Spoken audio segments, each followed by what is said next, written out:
Okay, thanks. Good evening, everyone. We're back from executive session, and welcome to the public meeting of the Chatham Township Committee for September 10th, 2020. This meeting is being held remotely as a virtual meeting. If you are watching on cable TV or Comcast Channel 29 or FiOS Channel 26, you can participate in any of the public comment sessions by dialing one of the numbers on the agenda tonight, and then dial *9 to raise your hand. If you prefer to participate via Zoom, the webinar ID number for this meeting is listed on the agenda, which is posted on our website. To speak during any of the public comment sessions, follow the Zoom instructions for raising your hand. And with that being said, Greg, has adequate notice been given to this meeting? Yes, adequate notice of this meeting of the Township Committee was given as required by the Open Public Meetings Act as follows. Notice was given to both the Chatham Courier and the Morris County Daily Record on June 12, 2020. Notice was posted on the bulletin board in the main hallway of the municipal building on June 12, 2020. Notice was filed with the Township Clerk on June 12, 2020. And I had also informed the alternative press of this meeting, and Ed is here. Very good. Thank you. Please rise and join me in the flag salute. I pledge allegiance to the flag of the United States of America and to the republic for which it stands, one nation, under God, indivisible, with liberty and justice for all. Before we begin, I'd like to take a moment of silence, please, in recognition of tomorrow as the September 11th memorial. So please join me in a moment of silence.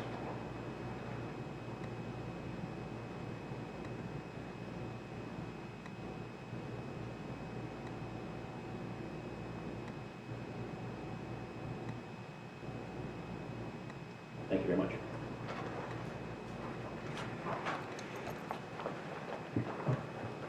Okay, we will begin with reports, and I would like to start off with a report on affordable housing. The Township Committee has 3 affordable housing items on tonight's agenda. We will discuss each of them in more detail when we get to them, but in brief, we have public hearings and votes scheduled on 2 ordinances. Ordinance 2020-14 is a bond ordinance authorizing funds to acquire our proposed affordable housing site at 522 Southern Boulevard. And Ordinance 2020-15 is the ordinance authorizing the acquisition by condemnation, if necessary, of 522 Southern Boulevard. Separately, we are scheduled to vote on Resolution 2020-203, authorizing the mayor and the township clerk to sign the agreement accepting a building lot on Hillside Avenue, which Sterling Sun Homes is transferring to the township as part of its affordable housing obligation. The lot will be the site for one of the township's 3 future group homes. A week from today, on Thursday, September 17th, Superior Court Judge Michael C. Gauss will hold an amended fairness and preliminary compliance hearing on the township's affordable housing settlement and our implementation schedule. 2 parties have notified the township and the court that they intend to appear at that fairness hearing and object to the township's affordable housing plan. Kronos Holdings, LLC, the owner of 522 Southern Boulevard, has filed a motion to intervene and will seek an adjournment of the fairness hearing to allow time for a challenge to the designation of this property as an area in need of condemnation redevelopment. The Silverman Group, which identifies itself as the contract purchaser of 522 Southern Boulevard and of multiple other properties in the township, also has announced its intention to present objections at the fairness hearing. The Silverman Group has not publicly revealed what properties in the township, other than 522 Southern Boulevard, it has contracted to purchase. The fairness hearing is scheduled for September 17th at 1:30 p.m. and is open to the public. The fairness hearing will be held either virtually or as a combination of virtual and in-person participation at the Sussex County Courthouse in Newton. Judge Gauss has not yet made that determination. For information on how to participate, check the Township website under the Government page Affordable Housing tab. or contact by email Township Attorney Albert Cruz for more information. Any discussion of newsworthy properties in Chatham Township this week would be incomplete without acknowledging all of the headlines about the Noe Pond Club. Late yesterday, September 9th, the owners of the Noe Pond Club at 395 Southern Boulevard notified club members that, quote, "We have received an unsolicited purchase offer for the Noe land from a very reputable developer. After painstaking thought, careful consideration, and considerable angst, we have accepted the offer," end of quote. The Noe owners did not reveal the developer's name, said that they have a non-disclosure agreement with the contract purchaser, and they asked the club members for their understanding and patience. Like many of you, we have read the speculation which is circulating online. The Township Committee will not add to that speculation, but will share all information as it becomes available to us. If the developer has a proposal to make to Chatham Township, we will invite them to come to the Township Committee to make that proposal publicly. In conclusion, the Township Committee intends to proceed at the fairness hearing on September 17th with its existing plan to acquire 522 Southern Boulevard for 62 affordable housing units to meet the Township's court-mandated obligation. And let's take reports in a slightly different order this time. And Deputy Mayor Tracy Ness, would you like to go next? Thank you very much. Chatham Township will be hosting testing for COVID-19, which is a nasal swab test, and antibody testing, which is a blood draw test, on Tuesday, September 15th. The link to request or to register for an appointment is on the Township Facebook page, posted in the community forum, and is on the website. This is free to all residents. I did this 2 weeks ago in Madison, and it ran wonderfully well. I want to thank the Reverend Craig Dunn of the First Baptist Church in Madison and Rabbi Abe Friedman of the Interfaith Health Council for making this available in conjunction with our Tri-Town Cares group. So I encourage everyone to come out on Tuesday. This will be held in the lower level senior center parking lot. It will be outdoors.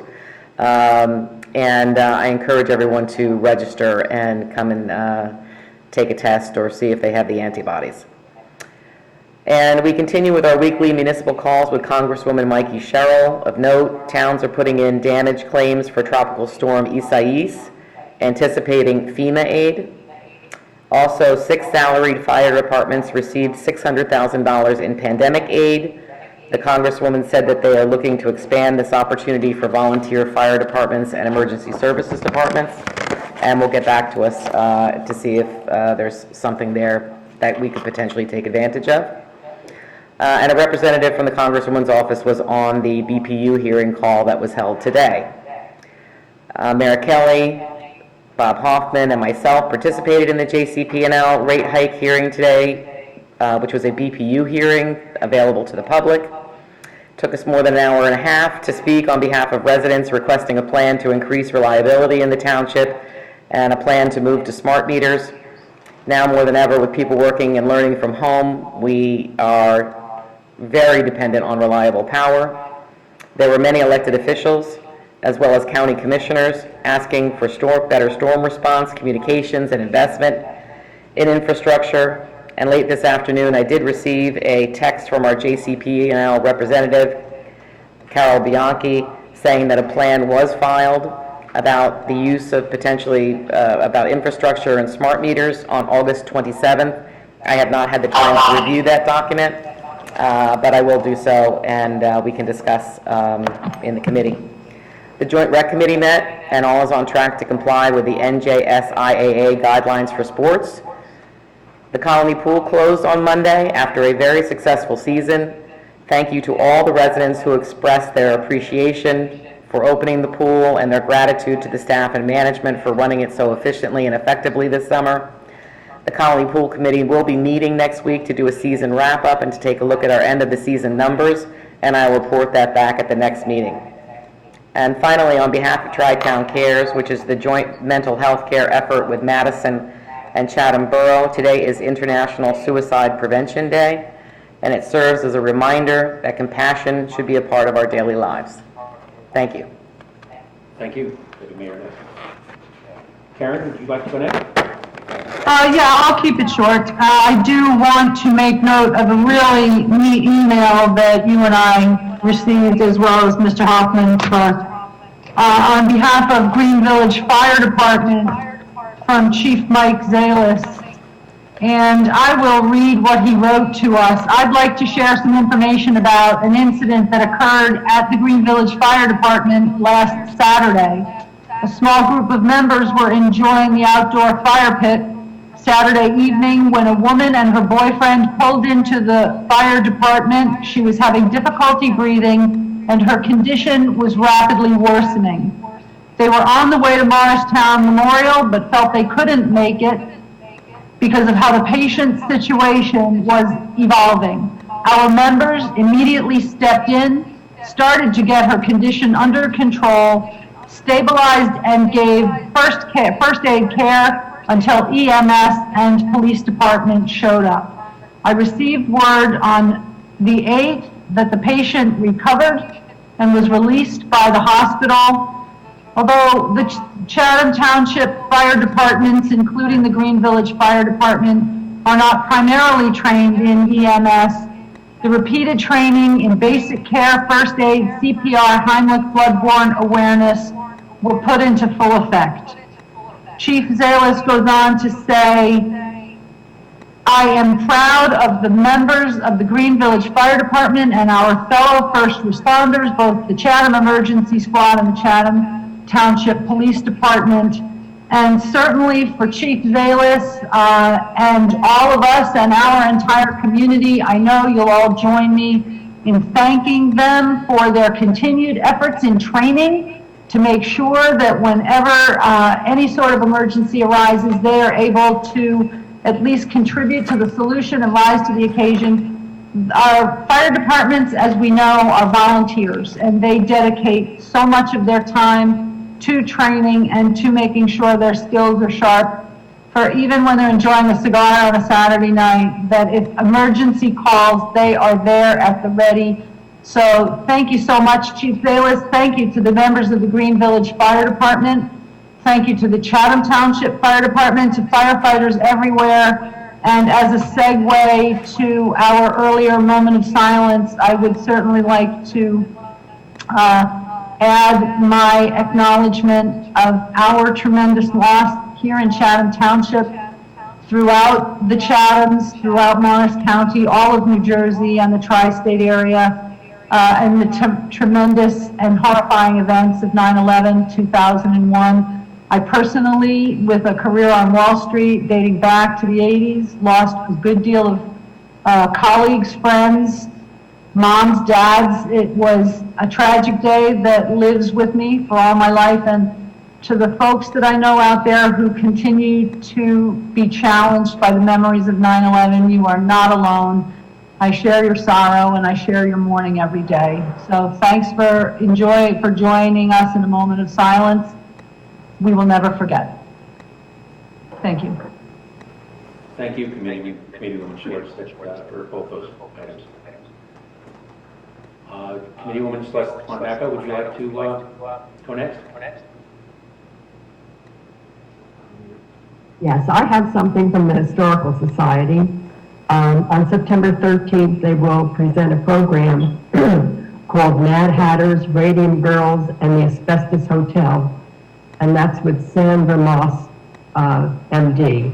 And if you'd like to attend, you can request the Zoom link on the Chatham Township Historical Society webpage. And then on September 20th, they'll unveil and place the headstone for Madam Bay at the Fairmont Cemetery, and the public will be invited at a future time for a ceremony. And that's all I have today. Thank you very much. Committeewoman Stacy Ewald. So I am liaison to the Board of Ed and also to the Board of Health, and this was an exciting week for both. It did start out a wonderful week. On September 8th, the kids went back to school. Some online and others in person, but it was really neat to see the school buses back on the road, to see the kids waiting at the bus stop, family waiting at the bus stop. Really was wonderful, kind of felt like getting a little bit back to normal.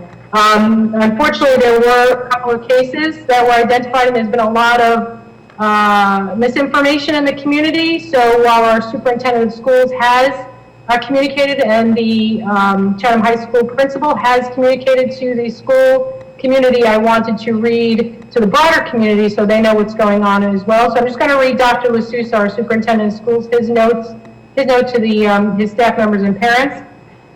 I am writing to update you on the status of events at Chatham High School. I have been in close communication with our local Department of Health officials throughout the week. They have been extremely responsive to us and have guided our decision-making and actions in relation to the COVID-19 developments we've experienced these past few days. Here is where we are right now. We learned on Tuesday evening of 2 Chatham High School students who had tested positive for COVID-19. The 2 students had not attended school this year. I communicated with our Department of Health officials on Tuesday night, and the school district proceeded according to their guidance. Late Wednesday evening, we learned of an additional positive case, this time a student who had attended school on Tuesday. As you know, given the timing of this news and the fact that it was the first time we have dealt with a student who tested positive after attending school, I decided to transition Chatham High School to virtual learning for the duration of this week. I have now had the opportunity to confer at length with our Department of Health officials. They are conducting contact tracing, notifying students who may have been exposed to one of the positive cases, and advising students and families on how to proceed. The school district is working closely with the public health officials to provide them with the information they need to carry out this important process. And just to let everybody know, as a clarification of what the follow-up is on this, because I know some people are worried about when will the kids go back, these types of things. Any person who experiences symptoms of COVID-19 disease or tests positive must isolate and cannot return to school for at least 10 days from onset of symptoms and after improvement of symptoms, and after remaining free of fever for at least 24 hours without fever-reducing medication. Any person who has had exposure to someone who has tested positive for COVID-19 must self-quarantine for at least 14 days from the day of exposure. Self-quarantine includes activities both in school and outside of school. A negative COVID-19 test does not reduce the length of quarantine. If a student who tests positive or is symptomatic with COVID-19 symptoms has a sibling or other family member attending school, that sibling or family member must also self-quarantine, and the self-quarantine must extend 14 days beyond the final day of the isolation period of the sick student. If someone is a contact only and self-quarantines for 14 days, their household contacts are a contact of a contact and do not need to quarantine. Department of Health has informed me that in-person school may resume on Monday, September 14th, and then they go through exactly what that's going to look like. So they're back to school on Monday. I look forward to seeing the buses moving on. And that's the high school. The younger kids are still going to school. So that's the scoop. As you say, a busy day. Anything else before we move on, Stacey? No, that's it for me. That's it. Very good. Thank you. The next item on the agenda is mayoral appointments, and it's some appointments are by the Township Committee, some are by the mayor with the advice and consent of the Township Committee, and some are mayoral appointments, and that is the action we have here before us tonight. It's my in a sense, it's a pleasure, but in a sense, it's with sadness to announce that Planning Board Chairman Don Travisano is moving out of town with his family, and as such, he is going to have to step down and has stepped down from the Planning Board. Don is one of those special residents that have really donated a major amount of time and effort and thought and creativity to the township. We are better because of it. The planning board is one of our most important bodies that really does have a significant role in shaping the present and the future of the township. And Don has been a sure hand on the wheel at the leadership of that planning board. So we will miss Don, and we wish him and his family well. and we sincerely thank him for all that he's done for the township. The planning board is structured with 2 alternate members, and I am announcing tonight that alternate number 1, Peter Coviello, has agreed to step up to a full planning board position. And I want to thank Pete for his service as an alternate and for his future service on the planning board as a full member. He contributes a lot to the board with his thoughtful comments, and he will be a strong presence as a full member, just as he has been as a participating alternate. Simultaneously, we have the alternate number 2, Jude Tarasco, has told us that complications in scheduling of his life and family will make it necessary for him to step off of the planning board. He has served well and productively, and is willing to juggle his commitments while we fill his position. So we thank him for that.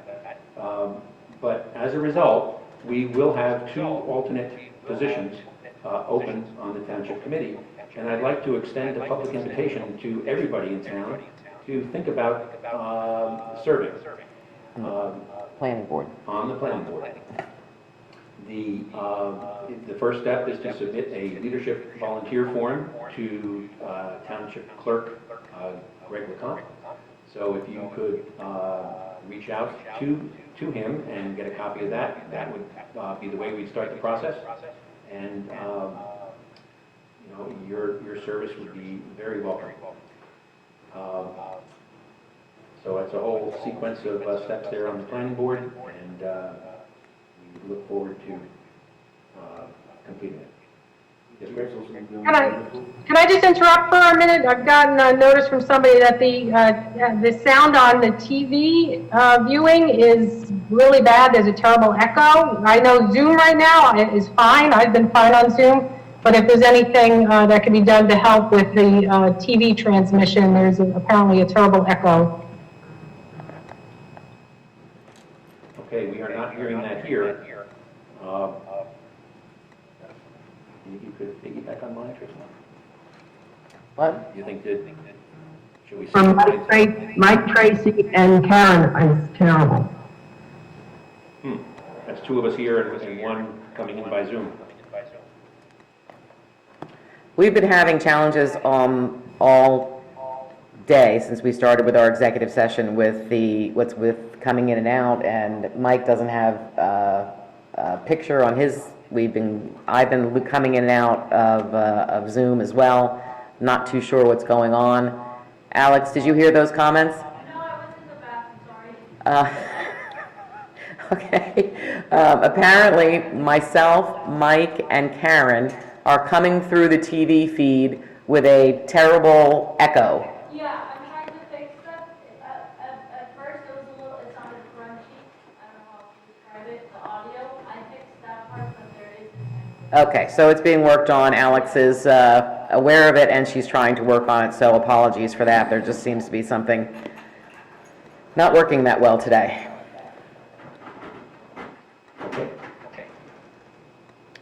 We do have a final thought on those mayoral appointments. The vacancy that is created by Don Travisano's departure is actually a dual vacancy because he held the liaison position with the Environmental Commission. And Pete Coviello, in stepping up and filling the vacancy as a planning board full member, has agreed to also serve as that liaison to the Environmental Commission. So as mayor, I am also appointing him not only as a full member of the planning board, but as a full member of the Environmental Commission. So, very good. And Mike, who is going to step in to be the chair now of the planning board? That action will be taken at the next planning board meeting, which would be a vote of the planning board members. So that part of it is not our action over here on the Township Committee side. The next meeting of the planning board is on Monday, and they will be voting on that to fill that vacancy. Okay, the next item on our agenda is the first of our hearing of citizens' petitions. You forgot Bob, and Again, I'm sorry. it's been a night, folks, so far. It was those technical problems, I apologize. Albert, do you have anything to report from the legal front?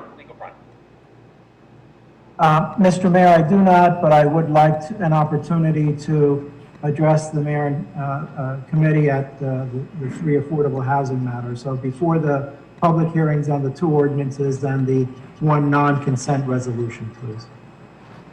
Very good. John Rushke from engineering, anything to report? Mayor, I'll just mention that the paving program is underway, and just to remind residents that we do update the schedule. If there's any changes, we update it on the website. So if they want to monitor any changes, just go to the website. We keep it current.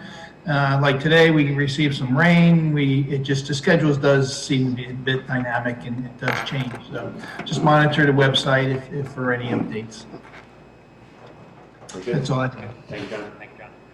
Greg, anything from the town? Just a quick reminder to residents that the upcoming general election in November is going to be done primarily by mail-in ballot, as was the primary election. The county is going to have at least 10 drop boxes around the county per the governor's executive order.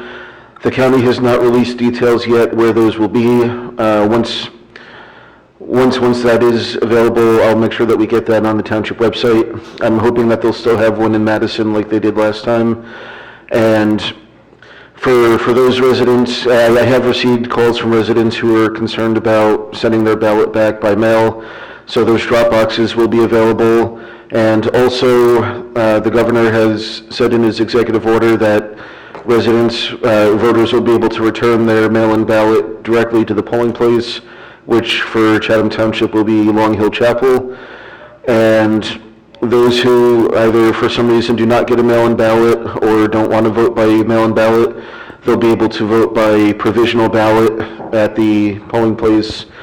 I would encourage people to use their mail-in ballots because the provisionals are not counted until after all the mail-ins are counted. So if you have a mail-in ballot and choose to vote, I would suggest using that method, either mailing it in, using the drop box, or dropping it at the polling place. But if anybody has any questions, people have been calling me, and I'll be glad to assist any voter with any information, just so that way we can get as many people voting as possible. Thank you, Greg. Bob, anything to report from administration? Yes, Mr. Mayor, a few items. Number one, I wanted to thank Jude for his service to the township and for his offer to continue. He's going to be taking over as president of the Baseball Association, and he's also a coach in flag football. So besides working more than full time, he's volunteering all over the township, and I just wanted residents to know about that when you alluded to, he has other things that he's doing. He's very active and is a vibrant member of our community. A couple of issues related to our technical issues today. We had a test done on our Comcast cable our Comcast line coming into the building, and there was a degradation in the signal earlier this week, so we've reached out to Comcast to see if they can help figure that out. They had replaced the line coming into the building last year, but there seems to be a degradation in the signal. And then we also were tracing the Verizon telephone lines and some of our Verizon communication lines. They come in through a conduit in the wrestling room, and the conduit had water in it from the copper cable is from 1967 or 68. So we also found out about this week when we started pulling hatch covers and things of that nature. So that will be addressed, but that may have something to do with why we have signal problems when it rains. So those are a couple of the issues that have come up. The township paving schedule, the roads that are being done, are Tanglewood Lane, Roosevelt Road, Wilson Avenue, Hilltop Terrace, Cobblestone Drive, Hall Road, Highland Avenue, Edgewood Road, Fairfax Terrace, Rose Terrace, and Jeffrey Court. So the majority of those roads will, there has been milling that's been done on some, but we're looking, weather permitting, to have all of the roads milled and paved by Friday, September 18th. So we look forward to good weather to getting that done. And then, last but not least, as Committeewoman Schwartz mentioned, tomorrow is the 19th anniversary of September 11th, and that was a horrible day for people that are old enough to remember. We have a beautiful memorial here at the municipal building for those members of the borough and the Township of Chatham who lost their lives on that day. I'd like to read the names of the 13 members of our community so that they can be memorialized in our minutes for this year. But I also encourage residents to come over the next week to the memorial and just pay a visit. One of our township residents, Stephen Simon Fay, has volunteered this year to take care of that memorial. So his crews were here earlier this week, trimming and making the memorial area beautiful. And our DPW was there to make sure that the fountain was working without an issue. This afternoon, Mr. Simon Fay and his crew delivered some beautiful mums that were planted. And the reason they delivered them this afternoon is they were in bloom and they didn't want the deer to eat them before September 11th. So if you look out there tonight, for anybody that's here, or you come tomorrow, there's beautiful purple and yellow mums that are there, and the area just looks nice. But the color was planted today, and it was strategically done because Mr. Simon Fay was worried that the deer would eat the blossoms and we would lose the color. So I just think he should be commended for that. But the residents of the borough and the township that lost their lives and will forever be in the hearts of the rest of our Chatham community are Donald L. Adams, Dennis Buckley, Paul S. Gilby, Gary R. Haig, Anthony P. Infante Jr., Robin B. Larkey, Christian H. Maltby, Philip W.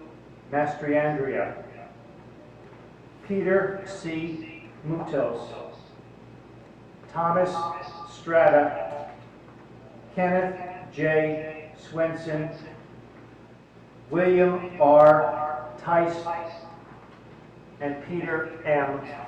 West. So those are our 13 residents. Their names are on the plaque, but they are forever in the hearts of our township community. Thank you, Mr. Mayor. Thank you, Bob. That's very worthwhile addition. We'll now go to the hearing of citizens. Some ground rules before we start. Please follow the Zoom instructions to raise your hand or call the phone number that is on the agenda, and then dial *9. When you raise your hand and are recognized, please start by identifying yourself by name and address for the record. All public comments will be limited to 5 minutes, and rather than use any of your time answering questions, we will wait until each speaker has finished before responding. We have 2 public comment sessions on tonight's agenda, and each member of the public will be limited to 1 comment of up to 5 minutes during each of those public comment periods. In addition, there are 2 public hearings limited to specific ordinances. With that being said, we will open the public hearing. Dan, you are acting active, if you can unmute and identify. Yeah, Daniel Miller, Green Village Road, Green Village section of Chatham Township. I just wanted to thank Committeewoman Schwartz for acknowledging the tremendous volunteerism of the Green Village Volunteer Fire Department.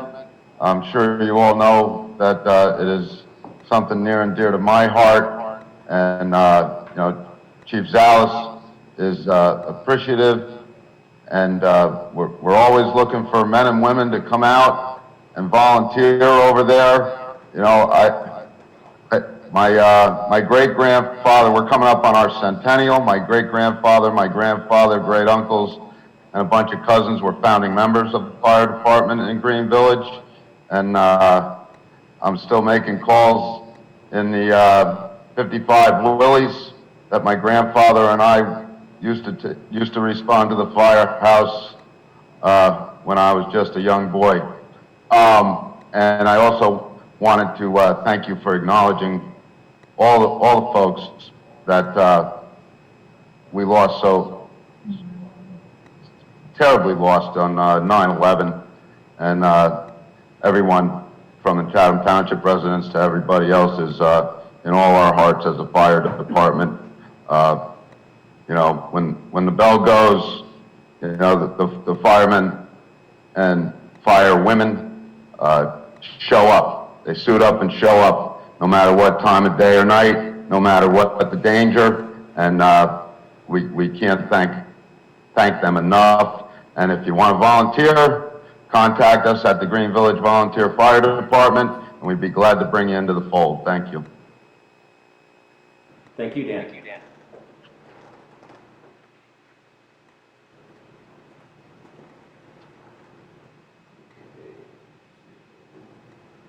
Next up, we'll have Elizabeth Steiner.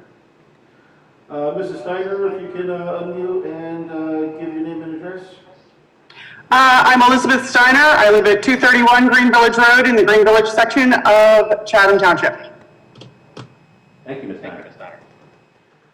My question for you is, why is Chatham Township proposing to buy the Charlie Brown's property for the $4 million and then give it to a developer? I mean, why doesn't the prospective developer buy the property in addition to building the project? Because I really have a ton of questions regarding the proposed redevelopment plan, and I'd like some answers on that, because this purchase goes hand in hand with that redevelopment. And according to your redevelopment plan of the property, the first floor of this is going to be non-residential uses. And so this is where the developer is going to make some money out of this. So I'm unclear as to why are we paying $4 million and then giving it to a developer?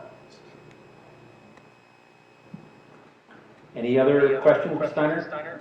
No, that's it. That's it? Okay, thank you very much.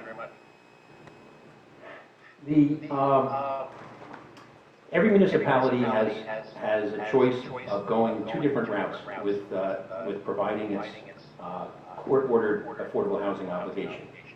One of the routes is what we've chosen, which is what's called 100% municipally sponsored, and the other route is called inclusionary zoning. If in inclusionary zoning, a developer directly buys or already owns a piece of property, and they proceed with building some affordable housing on it.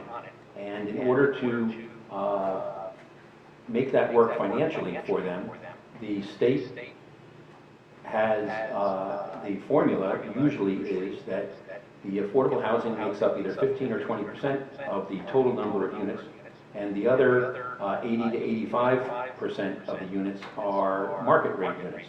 And those rents basically cover the costs of the project. Chatham Township has chosen the other route because we wanted to avoid having to build or having the township to provide for that other 80 to 85% of the units, because that dramatically increases the total number of units, and it adds to your school costs year after year after year. an additional impact on the quality of life in the town. So, yes, you point out that under this approach that the town is using, we do have the upfront cost. We do have the upfront cost of buying the property because that's what's needed under that formula. However, it's been our analysis that that upfront cost makes sense rather than the ongoing cost. In most circumstances, we're willing to consider specifics going forward, but that is the answer on why that is the case in the Charlie Brown property. The second half of your question about the commercial property, we feel that Mr. Mayor, if I may interrupt, I think we need clarification from Frank Banish on this because I don't recall there being a retail component in the redevelopment plan that was introduced, and I'd like to make sure that It might have been an earlier. the right redevelopment plan is being looked at. So, Mr. Banish, could you address that? You have to unmute yourself, Mr. Banish.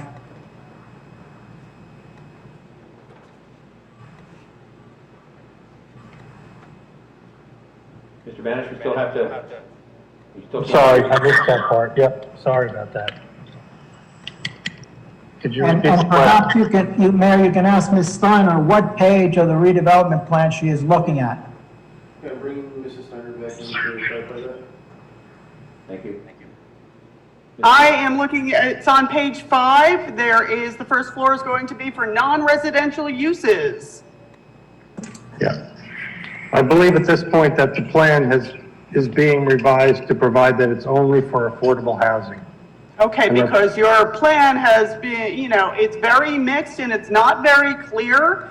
And I'm very concerned about that plan. That's 66 units, up to 66 units. That's a lot of traffic that's going to be in the area. There's children there now that are going to impact the school system. So on top of the $4 million, there'll be, additional school tax to take care of that. And it's a very dense project for a small parcel of land. Now, I know this is all coming up in 2 weeks, but these go hand in hand with each other. So if you're purchasing the property, clearly there's got to be a plan in place. And the plan that I'm seeing is disconcerting to me. I'm very concerned about this.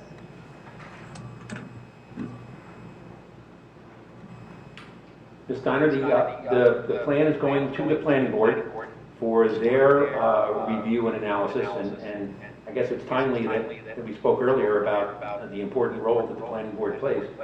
That will be on their agenda on Monday night, I believe, and yeah, that's a public meeting, public Zoom meeting, and they will be digging into that, and we certainly welcome any comments or input on that.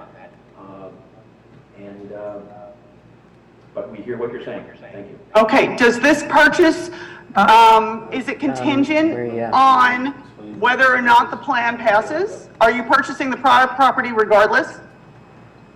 Okay, do you have any other questions as well, Ms. Steiner, or is that it? Yes, are you purchasing the property regardless as to whether or not the plan goes forward?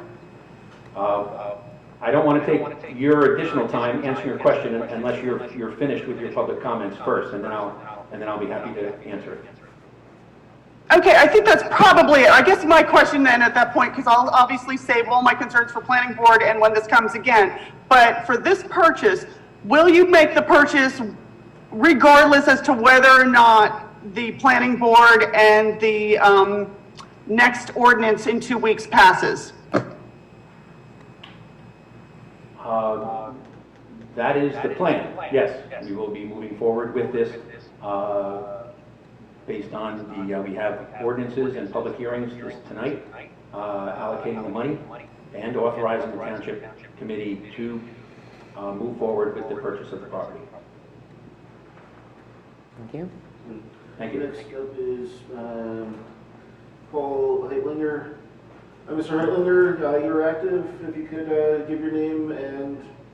Address?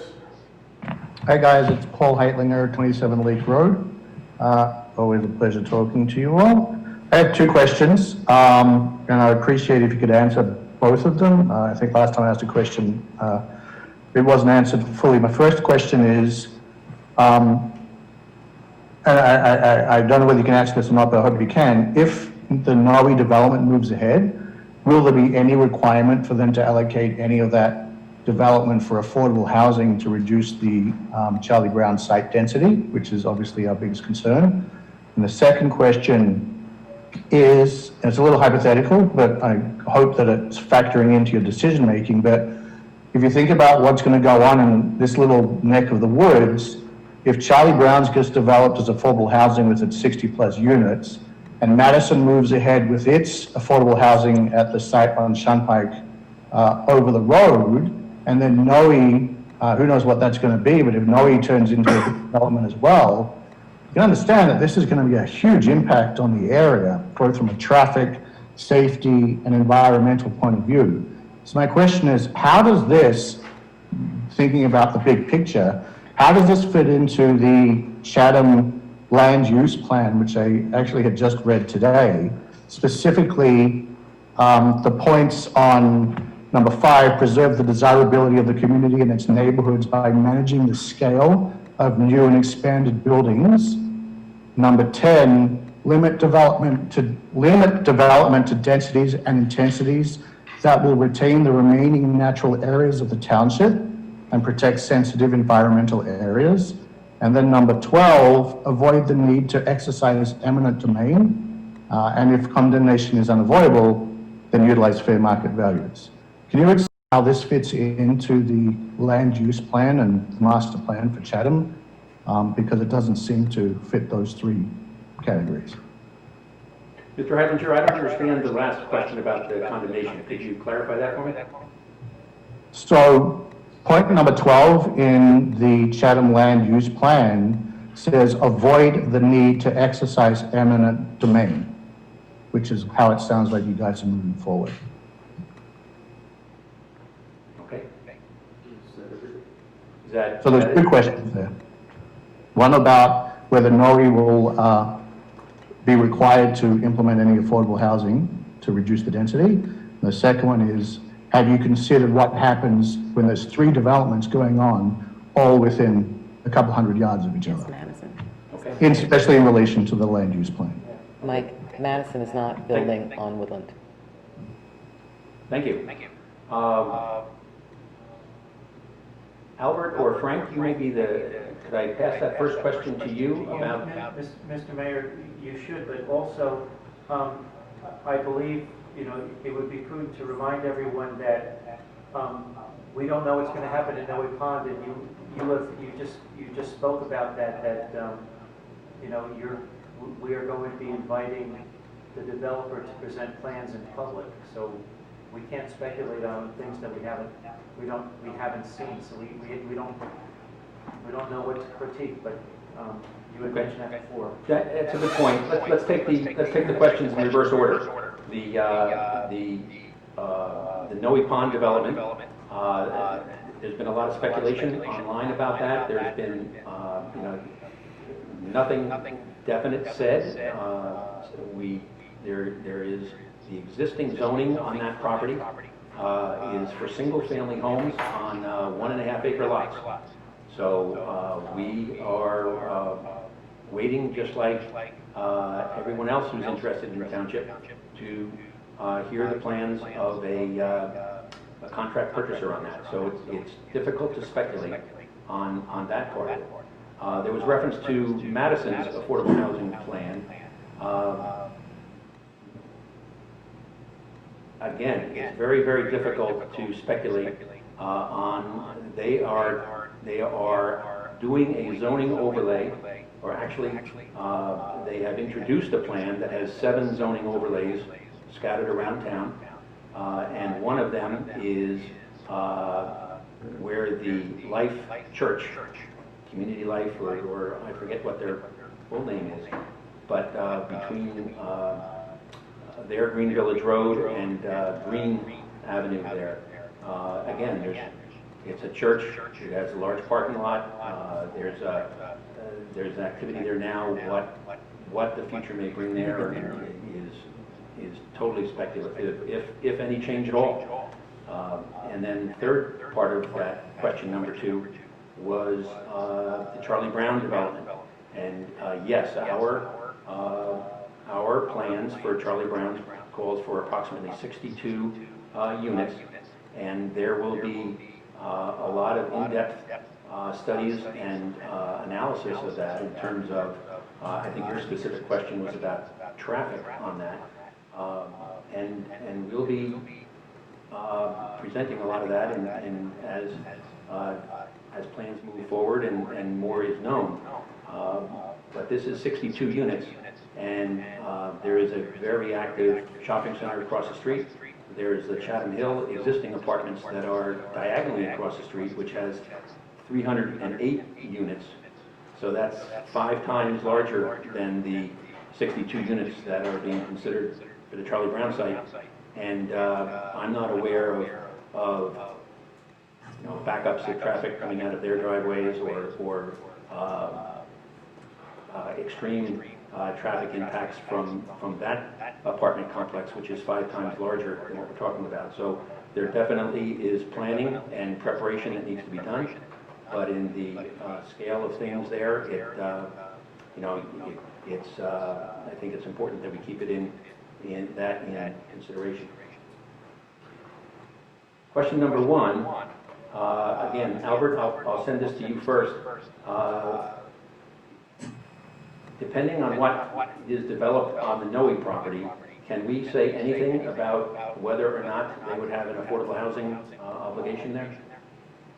Well, again, Mayor, this is precisely what you mentioned at the beginning of the meeting.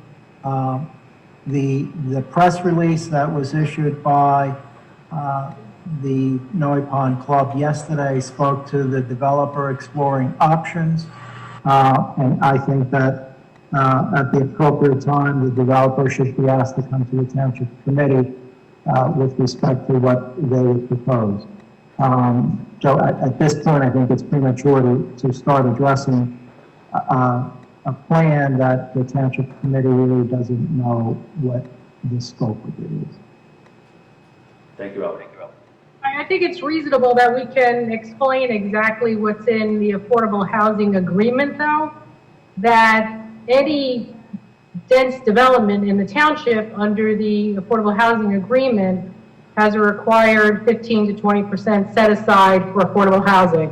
Is that correct, Albert? Well, there is a requirement you are correct, there is a requirement, and the township does have an overlay or a town-wide mandatory set-aside that if a property is either rezoned or obtains a use variance, and it is for residential and it's 6 or more units, that there would be a set-aside for that. So in that sense, the town has a mechanism already in place for that. I thought the question was slightly different, but you are correct. There is a mechanism consistent with the agreement that would require any development of the type that I just described or that arises as a result of what I just described to have a set-aside. A 20% set aside because we're a vacant land town. Thank you, Albert and Frank. Do we have anyone else with their hands up, Greg? Yes. Bringing in Rich Rain. Mr. Rain, if you can unmute and give your name and address. Hi, this is Rich Ryan from Rolling Hill Drive in Chatham Township. And just wanted to take a minute just to say something fairly brief about the Noe Pond announcement. And with all due respect to what Mr. Cruz just said, I know many, many other township residents share this same sentiment, would argue that it is not at all premature to start really thinking about what the potential significant impacts on the township could be regarding a redevelopment of Noe. And I understand and certainly appreciate and fully get that the committee does not want to engage in speculation. But I would argue that there is speculation that can just be pure wild conjecture, and there's also speculation that one can engage in that is based on a clear track record of the developer. And again, I know no one has officially stated who the developer is, but I think it's pretty clear to anyone who's been following this situation.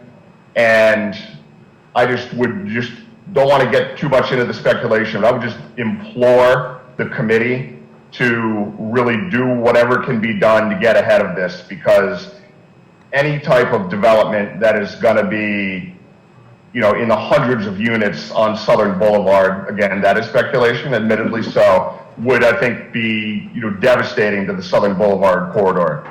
Not only with the loss of Noe Pond, which is obviously private property, so we can't fully control that, I think would be a huge blow to the township and the surrounding communities.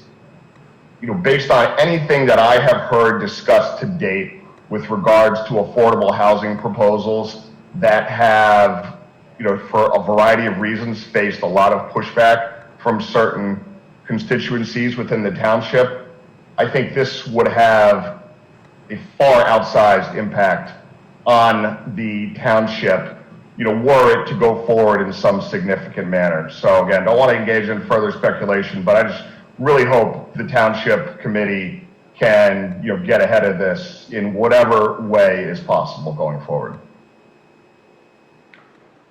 Thank you, Mr. Ryan. We certainly share your view that this needs to be an important focus, and we definitely are trying to do that. Thank you. Greg, anyone else with their hand up? Next up is Scott Sillinger. Good evening, Dot. Would you identify yourself and your address, and you have the floor. Unmute yourself, Dot.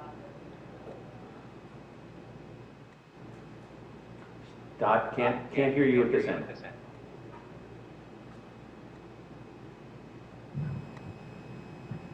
The icon next to Dot's name shows she's still on mute.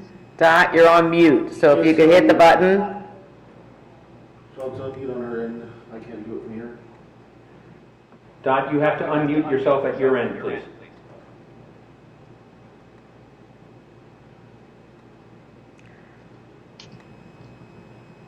Dot, there should be an icon of a little microphone, and it has a line through it. And that should show on your computer or your phone. And if you can click on that, it should pop up unmute. We have two other people waiting if you want to go on to the next person. Dot, we are going to move on to the next person, and then we'll come back. We'll come back. But I apologize at this end, and thank you for calling in. Greg, would you recognize the next person, please? Next up is Matt Kahn. Mr. Khan, you have the floor. Could you identify yourself by name and address? Yes.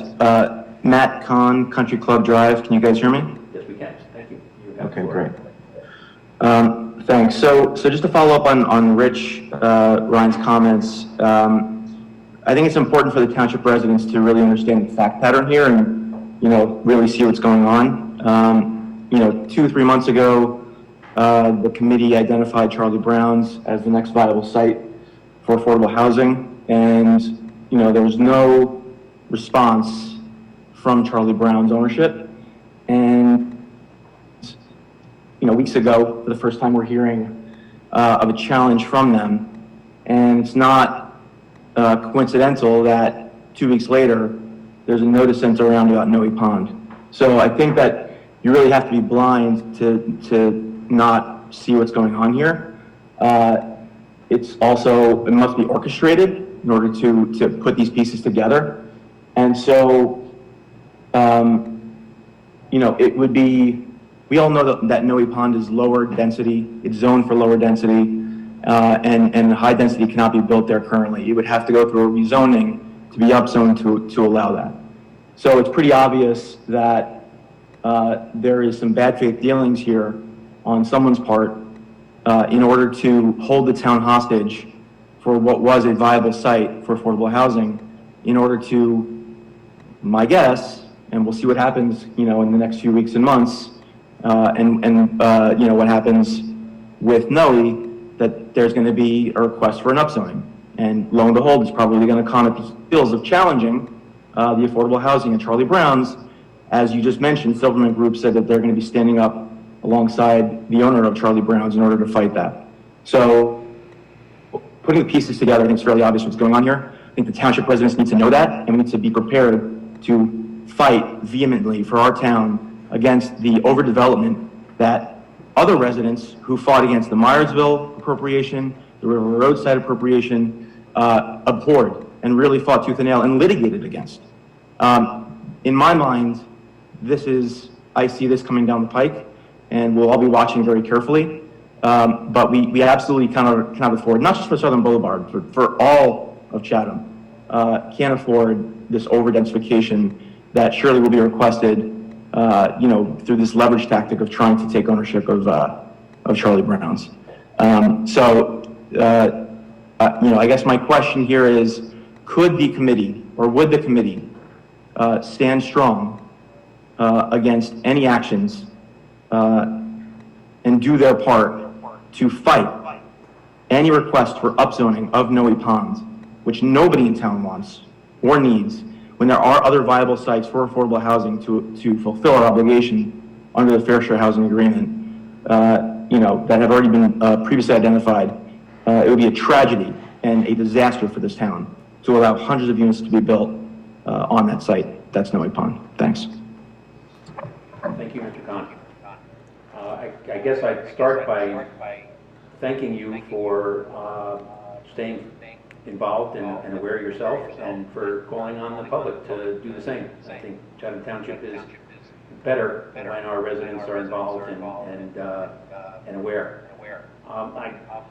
I think I'd call your attention first to the actions that are on our agenda tonight, we have two ordinances on our agenda tonight. One to pass a bond ordinance to purchase Charlie Brown's property, and another one to authorize its purchase by condemnation if necessary. We'll be voting on those items later on tonight. So I think in answer to your first part of your question about whether we're standing strong and moving forward, we have action on our agenda, and we intend to do it.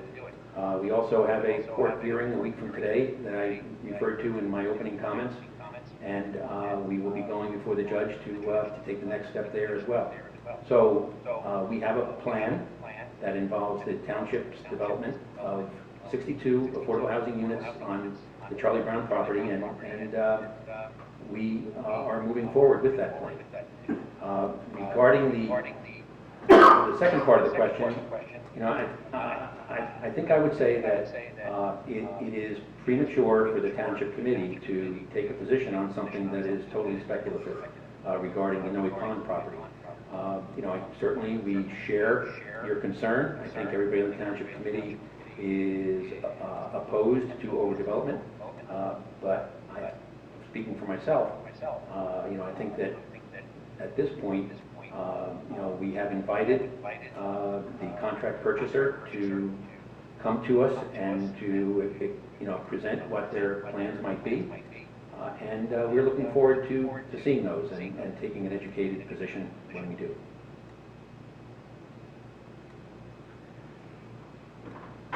Any other comments on that?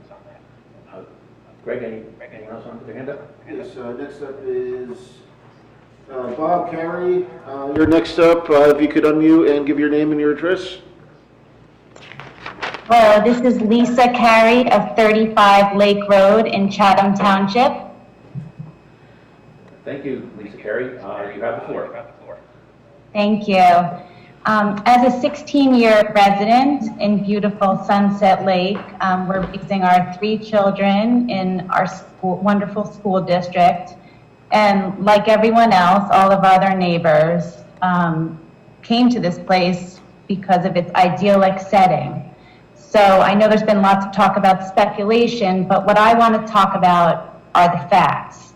The facts are we're concerned about our environment. We're concerned about the special wildlife being disturbed back here at beautiful Sunset Lake. We have many different species of animals. We have blue heron, frogs, rabbits, turtles, hummingbirds. I mean, very unique animals because of our lake. And then on the other side, we have the Fairmount also has the other, Fairmount Country Club also has their lake as well. So the blue heron fly back and forth. We're concerned about the wetlands. We're concerned about the safety of our lake environment, of our neighborhood and our lake association, and protecting that, and protecting our children back here. It's very quiet back here. We have concerns of overflow of drainage into our beautiful lake and coming down into our lake. And like everyone else, there are traffic concerns and noise concerns. With these 62 units of 1.5 cars per unit, and we don't have the overflow as across the street with the 300 plus units behind ShopRite, where they can go out different roads. Is everyone going to be going out the same way? That's a lot of cars and traffic that's going to be coming out, coupled with all of the traffic already in the ShopRite shopping center and CVS and all of the eateries over there. So those are the facts. Then there's the speculation of the New Life Fellowship across the street from Madison also becoming affordable housing, which I know is all speculation and Madison's issue. And then now the Noe Pond, losing Noe Pond, which is sad, and having to lose that in our town. So, I mean, we appreciate your leadership and understand the need to fulfill the affordable housing in our town. But like everyone else, there are the concerns. But for our concerns back here at Sunset Lake, it's our environment, our safety, the traffic, and the noise that we hope are being considered back here. Thank you. Thank you, Ms. Carey. That those concerns are officially part of the record. We're definitely conscious of it. We, as you know, had a meeting in the backyard over there and listening to the concerns, and certainly you're not alone in voicing those, but we will be keeping those very much on the forefront of our mind. Greg, anyone else with a hand up? Yes, Dot Stillinger, I see your hands up again. If you could unmute. Yes. Can people hear me? Yes. Yes. Oh, yeah. Okay. Can you see me? No, but we can Can't hear see you. me. No, we can hear you, so that's good. That's fine. I'm Dot Stillinger. I'm chair of the Chatham Township Environmental Commission. Now, the commission has not had a chance to review as a group the information about the Noe Pond Club. But just taking a quick look at the wonderful map that Morris County provides free to everyone who wants to click on the link, you can see that at least 2/3 of the property is wetlands, and the rest of it is almost entirely within 300 feet of a wetland. Now, that 300 feet is important because the wetlands are considered exceptional resource wetlands because they drain into a national wildlife refuge, which means that any disturbance on a property within 300 feet of an exceptional resource wetlands has to get a waiver or some other kind of permission from the New Jersey Department of Environmental Protection. Looking at the extent of wetlands on the Noe Pond property, it seems to me that, especially under the current zoning, it would be impossible to put any kind of extensive residential development there without almost extraordinary wetland permissions, which may not be ever granted, because the protections of wetlands are getting more strict in New Jersey, not less, unlike the federal regulations, which are going in the opposite direction. So the Environmental Commission will give some thought to the information that's been presented about the Noe Pond Club and any information that is coming up in the future before our next meeting in October, which is October 6th. So my feeling is that the Noe Pond Club property is almost entirely exceptional wetlands and wetlands transition areas, and that's for a reason. The environmental protecting those wetlands so close to a refuge, my feeling is, should be a very high priority issue for any board or commission. The Environmental Commission will give serious thought to delineating what it thinks should become part of a conservation easement given to the, held by the township. The DEP prohibits development in wetlands or wetland transition areas without special waivers. And my feeling is that an additional conservation easement restriction should be granted to the township just in case the DEP regulations change. Now, the federal regulations did change. Headland tributaries have lost their protection. Isolated wetlands have lost their protection under federal regulations, but not so much under DEP regulations. We are going to take a very skeptical view of any dense development proposed for the Noe Pond situation, and the Environmental Commission will consider trying to persuade people to turn the Noe Pond Club into a township facility. Certainly not 350 or so residential developments. In my personal opinion, and I've had some experience with this, I've over 20 years with the Environmental Commission, my feeling is that it's entirely inappropriate, and they wouldn't be able to get the permits without some extraordinary jumping through hoops. And I don't think that's appropriate under any circumstances.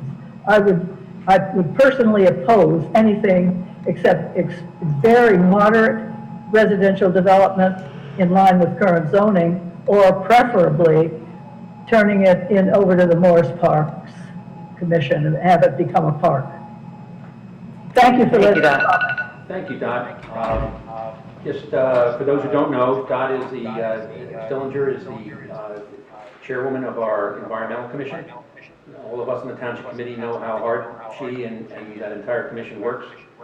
But I think it's valuable for the audience to be aware that they are focused on this as well as part of the township's overall, overall watchfulness on this. So thanks again, Dr. Stillinger.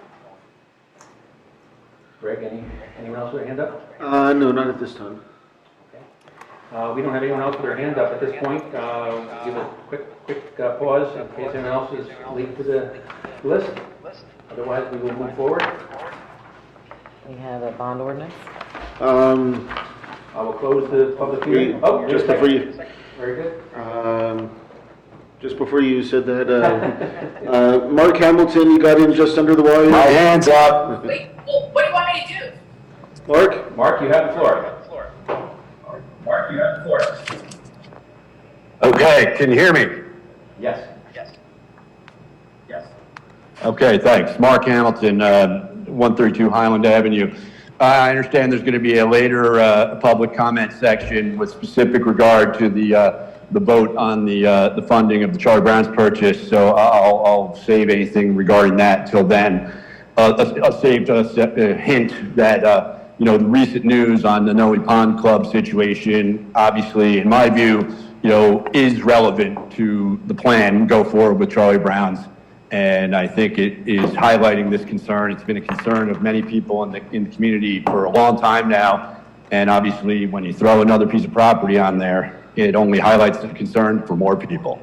I'd particularly like to welcome Mr. Khan to the fight on behalf of those of us who have been at the forefront of fighting overdevelopment and unreasonable development for a long time now, but we can discuss that later. What I want to comment on during this public session is simply a question, which is, why is this meeting still being held remotely and by a Zoom? As we've seen tonight, there are massive technological problems. We can't hear people. Some people who want to be heard can't figure out how to be heard. We've had technical glitches. At the same time, the Board of Education, other committees are having in-person meetings where the public are afforded the opportunity to come forward and be heard in the way that they're supposed to be heard. The state of New Jersey allows for indoor public gatherings up to a limited size as long as proper social distancing is adhered to, et cetera, and so forth. And with all of this stuff coming on, as we've been saying since back in March, you know, pushing forward with whether it's the Charlie Brown's thing or anything else, without allowing the public to come forward and be heard in the proper manner in which public meetings are supposed to be conducted, even with deference to the ongoing pandemic situation, is, in my view, a terrible mistake. And I would like to know, on behalf of the people of Township, what the plan is exactly for resuming actual live in-person public meetings. Thank you. Thank you. Bob, do you want to take that? Sure, if you'd like me to. Bob, could you start? Sure, when there will be public meetings here, there has to be social distancing. This room can hold a maximum, based on the social distancing standards, this room can hold a maximum of 9 people. Those 9 seats have little tags on them because we have measured them out so that we would know who would be able to enter. We have a plan so that the Township Committee will have readjusted seats, and they would be able to use this area. The Township Attorney, the clerk, and I would be in the first row, and so you would have less members of the public. One of the other items that has to occur is that it is the Township's understanding that we have to increase the filters. We have MERV 8 filters in our HVAC units. They have to be MERV 13 unit filters. I was up on the roof with a mechanical engineer last week. Our current HVAC units, which are going to be replaced, they can take the MERV 13 cartridge, so that can occur. If it's a MERV, if we have to stay at MERV 8, we are supposed to do a couple of other upgrades, which is similar to UV lights or another type of unit. One of the complications that we have is that our ductwork has been changed over time, so we have a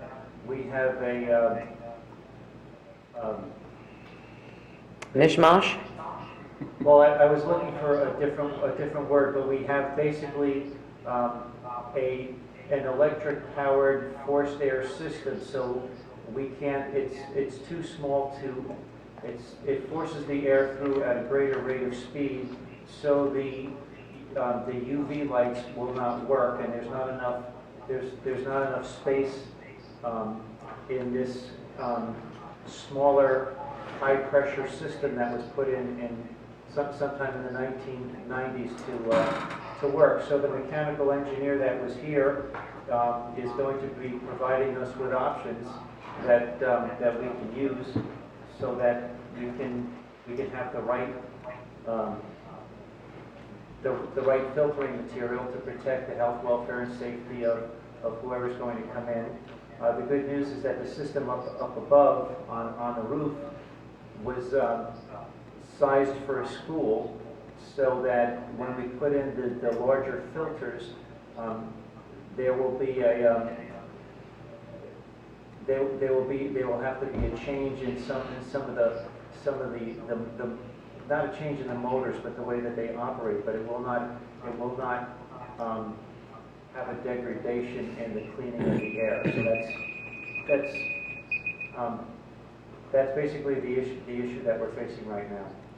And I think we have a draft plan that was submitted to the health officer, so that when we can reopen for business, where people will come in, there will be a one-way corridor, and we can go forward. But that's where we stand. We've got the MERV 8 filters, and we're looking to get the MERV 13 filters, and then we can go.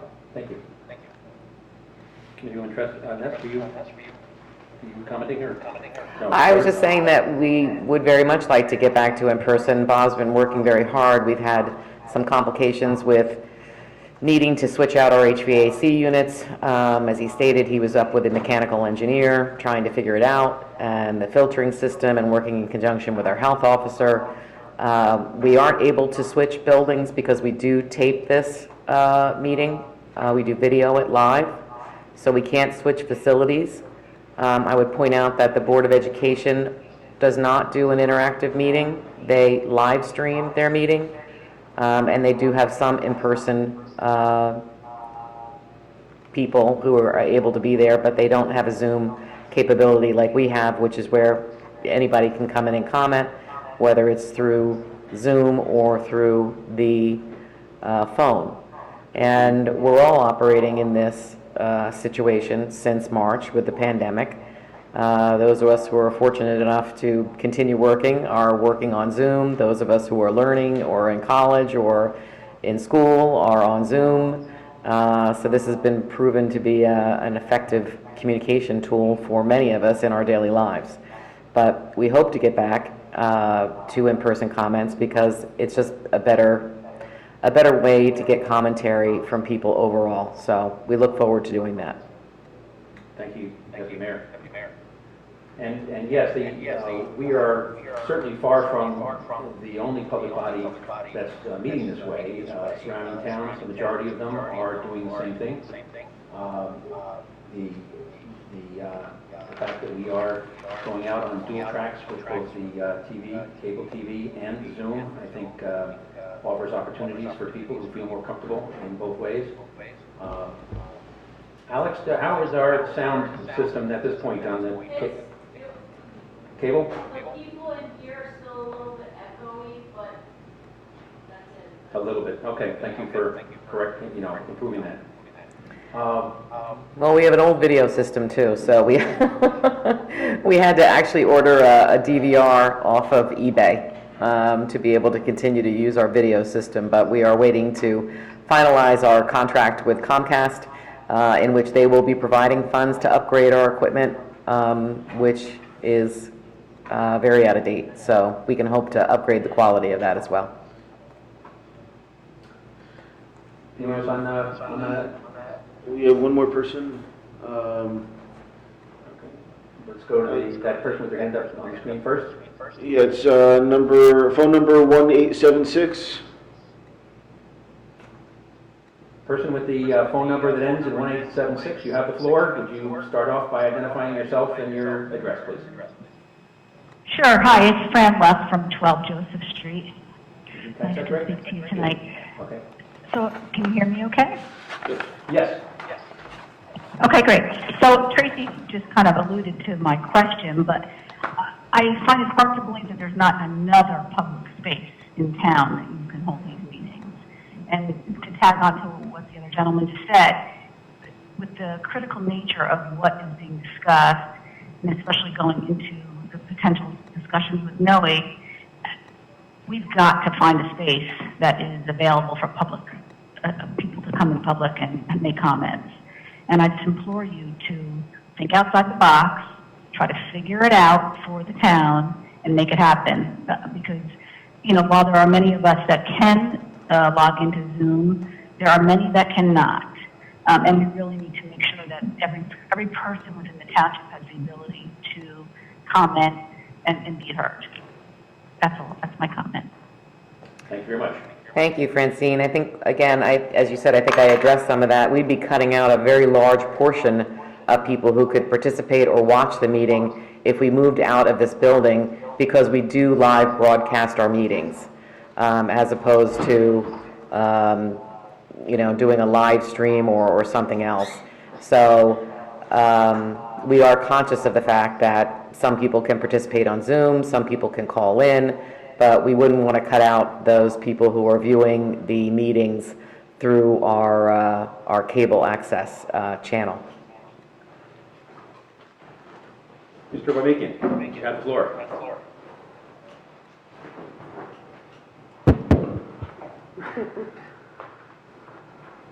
We heard that you were a Mets fan. Sorry? We heard that you were a Mets fan. No. So people are literally being locked out of this building at a public meeting. The question was asked by Mr. Hamilton, I believe, and Mr. Hoffman, you, and Ms. Ness all spoke, and you didn't say, none of you have said when the meetings will resume. You guys just talked about excuses of why they're not open to the public, and the state allows the public to be here. I couldn't even get in the building, it's locked. I'm allowed to be here. And so why are you not setting a target date as when the public can be allowed to come to the meetings? None of you addressed that. Well, the public, first off, we had an executive session, and so as soon as the executive session was over, the gentleman was let into the building. Ed, Let's not go through this again, Ed. There's nobody that is not giving an answer. Answers were given about making sure that the building is safe. We gave answers based on our understanding of the executive orders and the orders from the Department of Health, and we told you what we're doing. And when we can make sure that we have the protocols in place, then it will be, a recommendation will be made to the governing body to open the building. But there is a maximum of 9 people that will be able to be in this building. With Zoom, we have a capacity for 100 people to participate via Zoom, and right now that is the best option. It's 100 versus 9, a maximum of 9. You asked a question and you're getting an answer. So it's not one or the other. Okay, I'll add my comments on the end. The answer is that we do not have a specific date at this time to reopen. That it will depend on action by the state. Right now, we are dependent upon their instructions in terms of social distancing and maximum allowance in a building. And both those restrictions make it impractical for us at this point to open up in the best room that we have here, which allows us to broadcast the meetings under 2 different media, which is far and above what any other public body that I'm aware of does. So we can best serve our public the way we're doing now. Just like everybody, we look forward to the day when we can have unimpeded attendance, and but we don't have a date to give you at this point. With that being said, we'll close the public meeting. Another person with their hand up? Yes, someone named Lools, Lools. Hello? Hello, Lewis. Would you identify yourself, and you have the floor. Sure. I'm Lauren Peterson at 511 Shunpike Road. I just wanted to echo the comments of Richard Ryan and the gentleman from Country Club and Dot, who sounds extremely knowledgeable, and some of the other people who commented on Noe Pond Club. Aside from just the personal devastation to my family and other people, hundreds of other families. I mean, we understand it's a private property, they can do what they wish with it.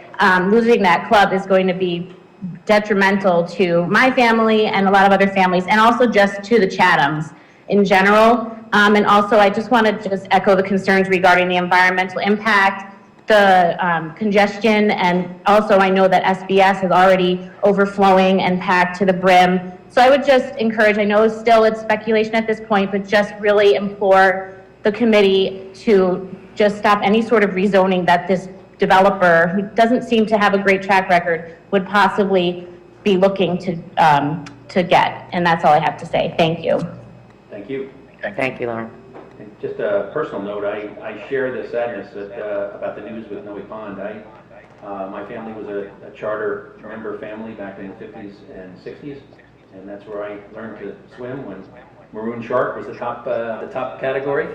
But it is a great asset in town, and I'm saddened about this week's news.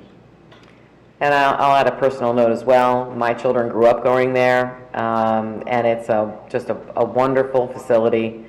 It backs up to the Great Swamp. It backs up to the Black Brook.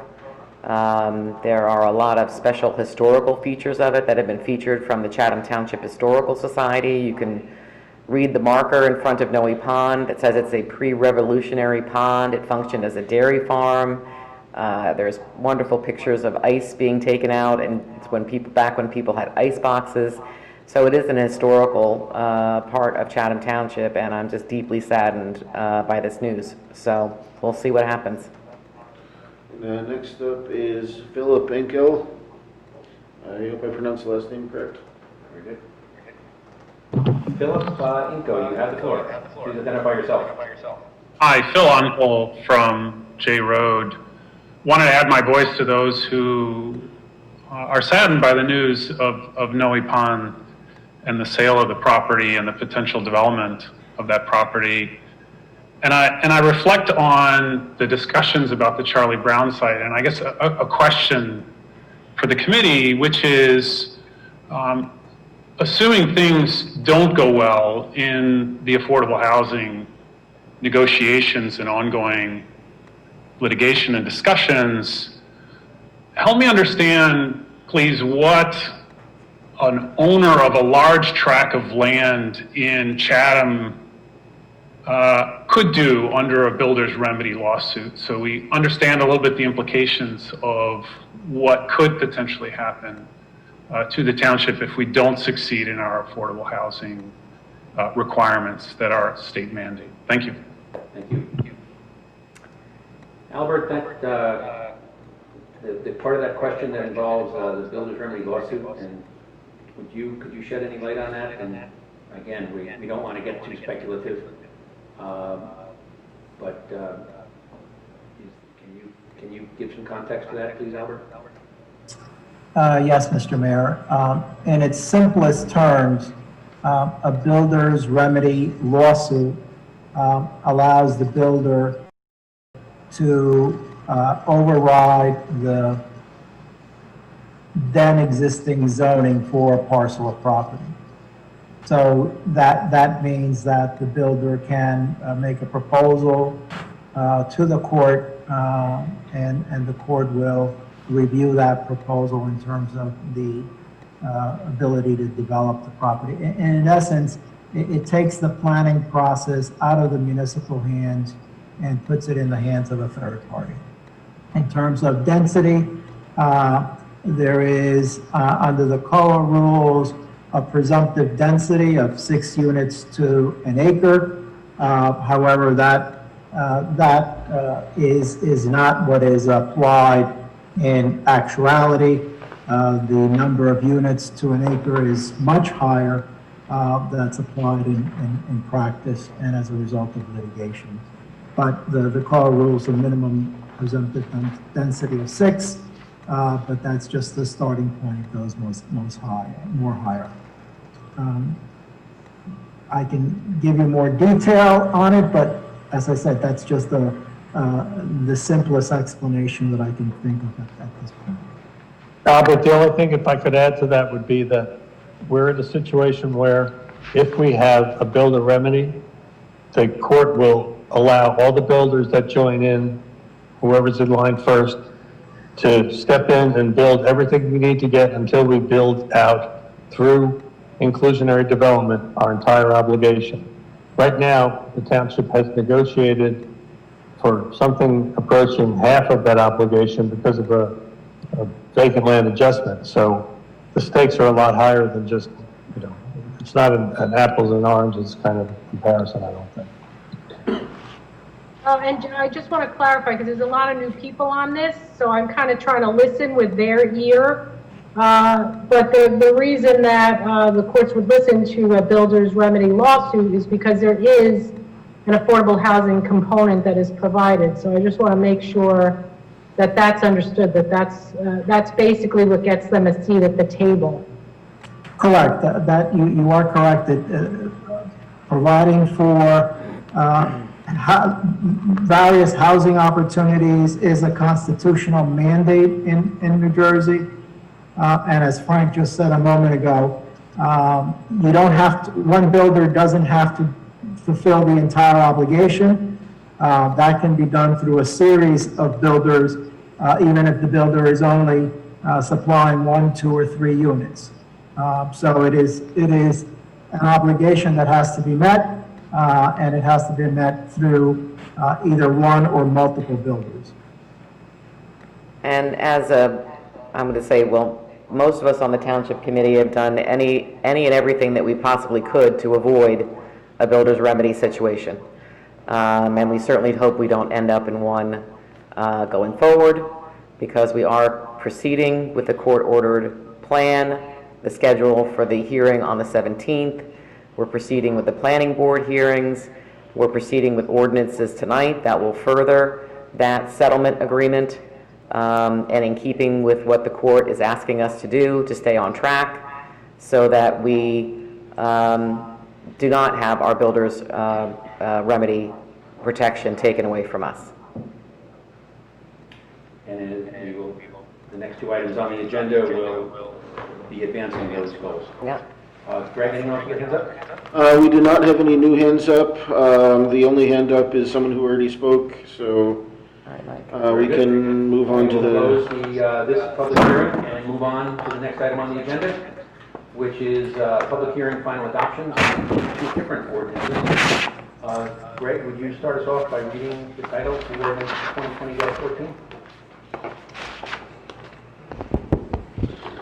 Yes, ordinance 2020-14, bond ordinance to authorize the acquisition of real property by purchase or eminent domain for affordable housing purposes in by and for the Township of Chatham in the County of Morris, State of New Jersey, to appropriate the sum of $4 million to pay the cost thereof, to make a down payment, to authorize the issuance of bonds to finance such appropriation, and to provide for the issuance of bond anticipation notes in anticipation of the issuance of such bonds. Thank you, Greg. Albert, could you give a brief description of this ordinance for us? Yes, Mr. Mayor. There are 2 ordinances on the Township Committee agenda, as was mentioned, 2020-14, which is the bond ordinance that the clerk just read the title to. There is a second ordinance, 2020-15, which will have a separate public hearing. What I'd like to do is give an overview of both ordinances at the same time, because they are related, and to provide, one provides context to the other. Ordinance 2020-14 is a bond ordinance which authorizes the acquisition of 522 Southern Boulevard by purchase or condemnation. The ordinance appropriates the total sum of $4 million for this acquisition and provides a breakdown of that sum, including the down payment, other sources of funding, and hard and soft costs. This is a public hearing on this ordinance 2014. However, as I stated a moment ago, there will also be a public hearing on ordinance 20-15, and I would like to give an explanation or an overview of that ordinance. As I stated, these are companion ordinances. Ordinance number 20-15 is an ordinance authorizing the acquisition of 522 Southern Boulevard, also by purchase or condemnation. This ordinance explains the basis, both factually and statutorily, to purchase or condemn 522 Southern Boulevard for the specific purpose of affordable housing. I will describe that ordinance in detail so that the public and the Township Committee, which appreciates what has transpired for a number of years, has an overview of the reasons why Ordinance 20-15 is proposed. There is a long line of New Jersey Supreme Court decisions starting in 1975 articulating that the New Jersey Constitution requires that municipalities not engage in exclusionary zoning and provide a mix of housing opportunities, including opportunities for low and moderate income households. This is commonly known as the Mount Laurel Doctrine. The most recent in the New Jersey Supreme Court decisions in this line is a case from 2015, and that case transferred affordable housing matters from the Council on Affordable Housing, or COA, to the judiciary because COA had been ineffective in regulating affordable housing in New Jersey. Since 2015, the Superior Court of New Jersey has been overseeing the township's affordable housing plan to bring it into constitutional compliance with the affordable housing mandate. So this ordinance 20-15 describes the township's efforts to become compliant with the Constitution and begins a similar discussion, and there is a similar discussion on how to proceed forward, including funding for the pending affordable housing purchase. The efforts of the township to resolve the litigation have been long-standing. The 2015 New Jersey Supreme Court decision granted Fair Share Housing Center Inc. Standing to act as an advocate for affordable housing in New Jersey, and it is the entity with which municipalities negotiate an affordable housing agreement under the supervision or through the supervision of a special master who is a court-appointed individual. The special master aids the court in making a determination as to whether or not any settlement of municipalities' affordable housing obligation is fair and reasonable to low and moderate income residents. As we stated here, on Thursday of next week, a week from today, there will be an amended fairness and preliminary compliance hearing where the issue is whether the July 23, 2020 amended settlement agreement with the Fair Share Housing Center is fair and reasonable to those of low and moderate income housing. The township first entered into a settlement agreement with Fair Share Housing in 2018 on December 13, 2018.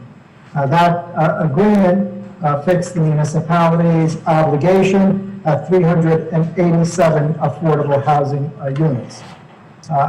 As a result of a vacant land analysis, the municipality attempted to demonstrate that it had limited land capacity and that its obligation should be reduced to what is typically referred to as a realistic development potential, the RDP.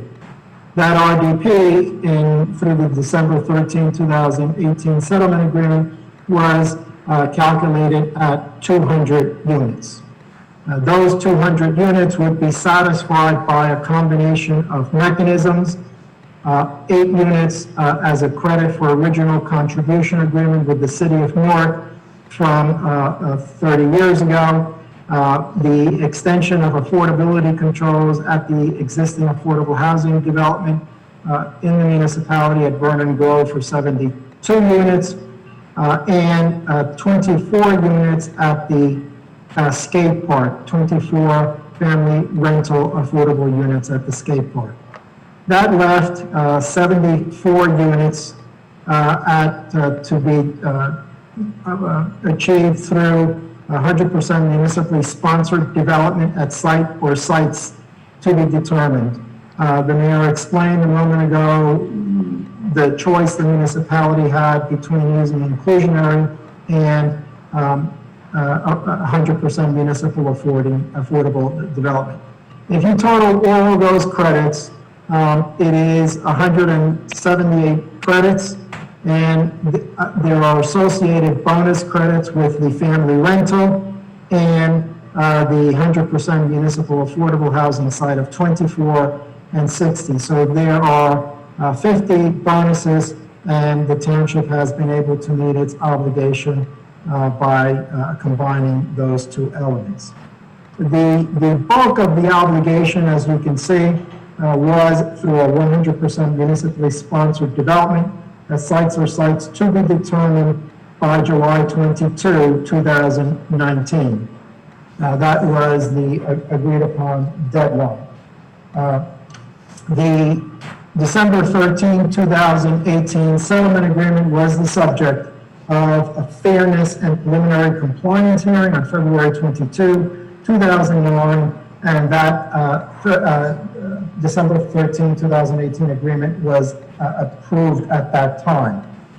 However, as I stated, the township had until July 22 of 2019 to identify the sites or sites under 100% municipally sponsored development.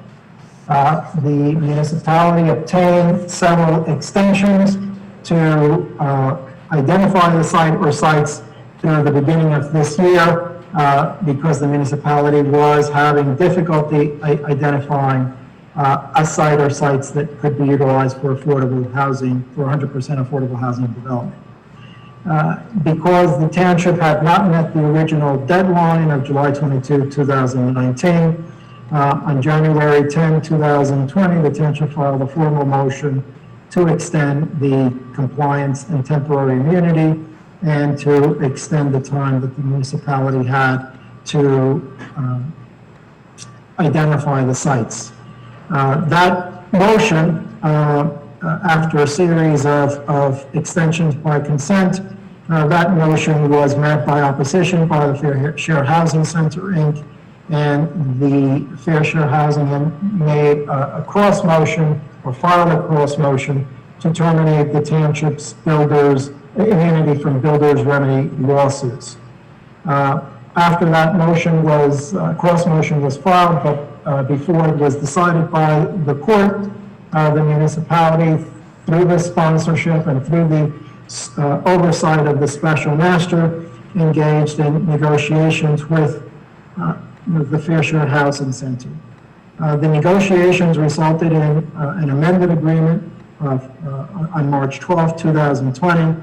That amended agreement did not change the obligation, the overall obligation that the municipality had, but rearranged the mechanisms to be utilized to satisfy that obligation. The March 12, 2020 agreement provided that up to 59 units would be built on the River Road property. The township had also at that time engaged in acquiring an adjoining property to make the two lots over 10 acres. And the township was able to reallocate the way it would meet the obligation by utilizing group homes, and there up to 15 group home bedrooms were allowed, and so you have 59, up to 59 at River Road, up to 15 group homes or bedrooms, yielding the 74 units that the municipality had to meet. There were various hearings before, or at least one hearing before the planning board to review the River Road property, and it was during that process determined that there was, that the River Road property should not be utilized for the 100% affordable housing development. At that point, the township returned to discussions with Fair Share Housing Center and the special master, but it had also continued its search to find alternate locations for the 100% affordable housing development. It was during this period that 522 Southern Boulevard was identified as an appropriate site. And so the township decided, because it is 100% affordable development, that it would need to acquire this property. This determination was included in the 2020 Housing Element and Fair Share Plan that was adopted by the Planning Board on July 20, 2020. That Housing Element and Fair Share Plan was approved or endorsed by the Township Committee on June 23rd, 2020, and on June 23rd, 2020, the Township also entered into the settlement agreement with the Fair Share Housing Center. Specifically, the ordinance does have certain findings related to the suitability of 522 Southern Boulevard as a property that is acceptable or can be utilized for affordable housing. I will read that whereas clause. Whereas the Township Committee finds that the property is necessary or useful for the construction of low and moderate income housing because the property, and the property refers to 522 Southern Boulevard, is A, of a sufficient size to accommodate at least 59 affordable family rental 2 and 3 bedroom units. B, is located in the quote-unquote downtown area of the township, close to shopping, local services, parks, and public transportation, offers a convenient location to affordable unit residents, is serviced by sewer and water, is compatible with adjacent land uses, offers a more suitable location for affordable housing than the municipal building or the River Road property, or as detailed in the site suitability analysis for construction of affordable housing at 522 Southern Boulevard, Chatham, New Jersey, July 2023, prepared by Francis J. Barish, and attached as Exhibit A to the July 23, 2020 amended settlement agreement. It is those factual findings that are important that the Township Committee make in deciding to proceed forward with the condemnation action. The condemnation action or following that property, we're talking about condemnation in the event that the property cannot be acquired voluntarily. The township also determined that acquiring this property is necessary or useful for the construction of low and moderate income housing, and that it will result in an increase in affordable housing units in the township. The ordinance also recites the statutory basis for the municipality to acquire this property.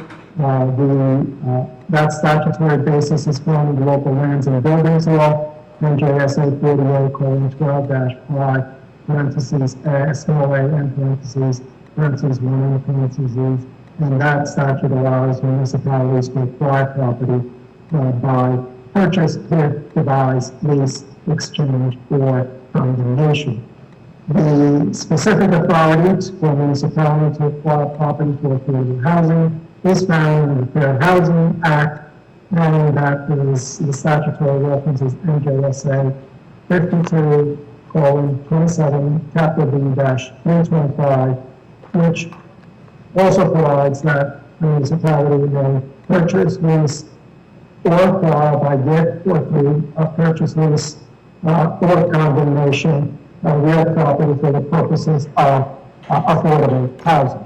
So that is the statutory basis, and the township did commission an independent appraisal. That appraisal was performed, and this ordinance also authorizes the township to make an offer to the property owner in the value of the appraisal. That is the minimum offer that the municipality make. And after that offer is made, there is a period that the municipality and the property owner will engage in negotiations to attempt to see if the property can be purchased voluntarily. And that will be the primary focus at the beginning of this. The municipality can acquire this property voluntarily. It is through a negotiation process with that property. Section 8 of the ordinance recites a series of actions that the Township Committee has taken and will take,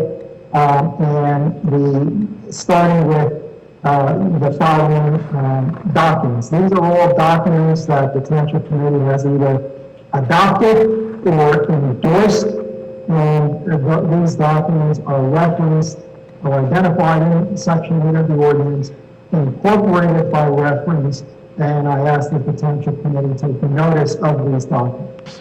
The first document is the December 13, 2018 settlement agreement between the Township of Chatham and Fishers Housing Center, including closures. There is a minor amendment to that agreement dated January 10, 2019, which corrects the block and lot designation in the settlement agreement. There is also the February 22, 2019 order on fairness and preliminary compliance hearing with attached agreements, with attached exhibits which approves the December 13, 2018 agreement. There is the January 10, 2020 Township of Chatham notice of motion and supporting documents to extend the period within which the Township has the ability to identify sites or sites for 100% municipal affordable site. There is the January 24, 2020 Fisher Housing opposition to motion and cross motion. There is the February 7 Township reply to the cross motion and supporting documents. And then there is the March 12, 2020 amended settlement agreement with exhibits and the July 23, 2020 amended settlement agreement with exhibits. The July 23, 2020 settlement agreement supersedes the March 12, 2020 agreement. Also referenced and identifying the ordinance is the 2020 housing element of fair share plan and the documents supporting that housing element. There is also a reference to the January 20, 2020 Planning Board resolution adopting the housing element, the July 23, 2020 Township Committee resolution endorsing the housing element, and the July 23, 2020 Township Committee resolution authorizing the July 23, 2020 settlement agreement. There is also the July 23, 2020 amended settlement agreement with exhibits. And finally, there is the reference to the appraisal report that was done for the property. So that is an overview of the ordinance. Mayor, I know it is in more detail than anyone would like to hear, and I know that I went through it fairly quickly in the past, but it is, the purpose of that recitation is to indicate that this is a matter that has been before the Township Committee for a considerable period, and that the Township Committee carefully weighed its options in proceeding forward with acquiring 522 Southern Boulevard, and that it is not taking that action in a vacuum. It is supported by the report of Mr. Banish and the site suitability, and it is supported by statutory authority. I'll be happy to address any questions that the Township Committee has before you open it to the. Thank you, Albert, for that history lesson and a refresher for many people, and maybe new information for any who are tuning in for this stage of the process. I think I'd like to go right to public comments and open the public hearing, and then have the discussion among Township Committee members after that.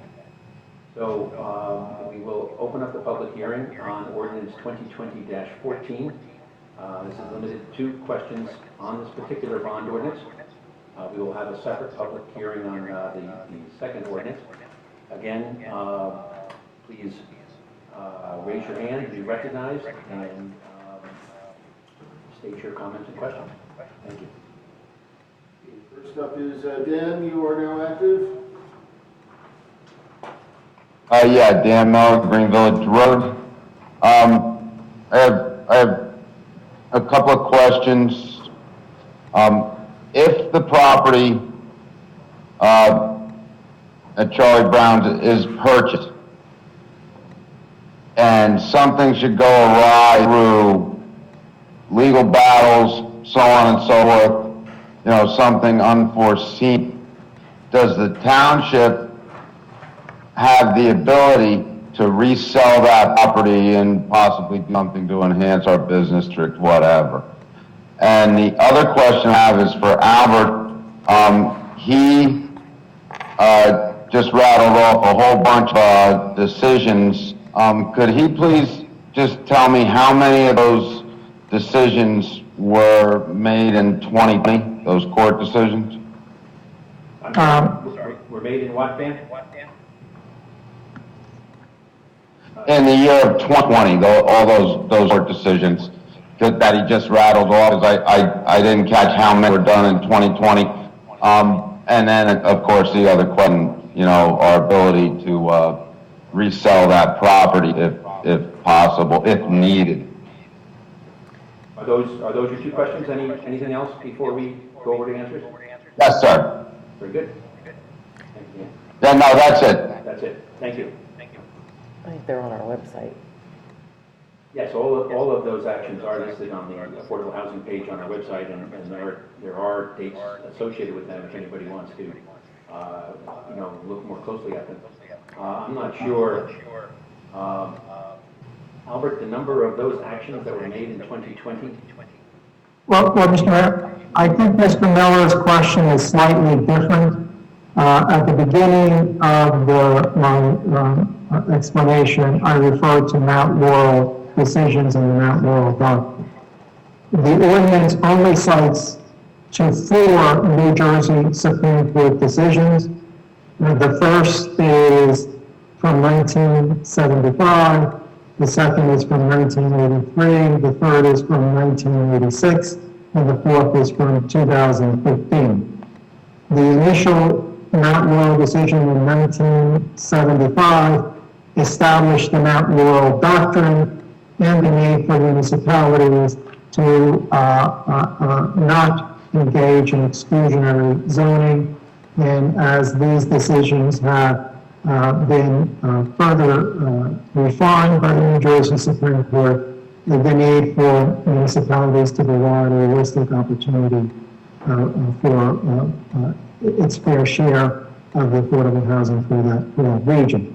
So I only refer to 4 New Jersey Supreme Court cases that are the seminal cases in establishing the Mount Laurel doctrine. There are numerous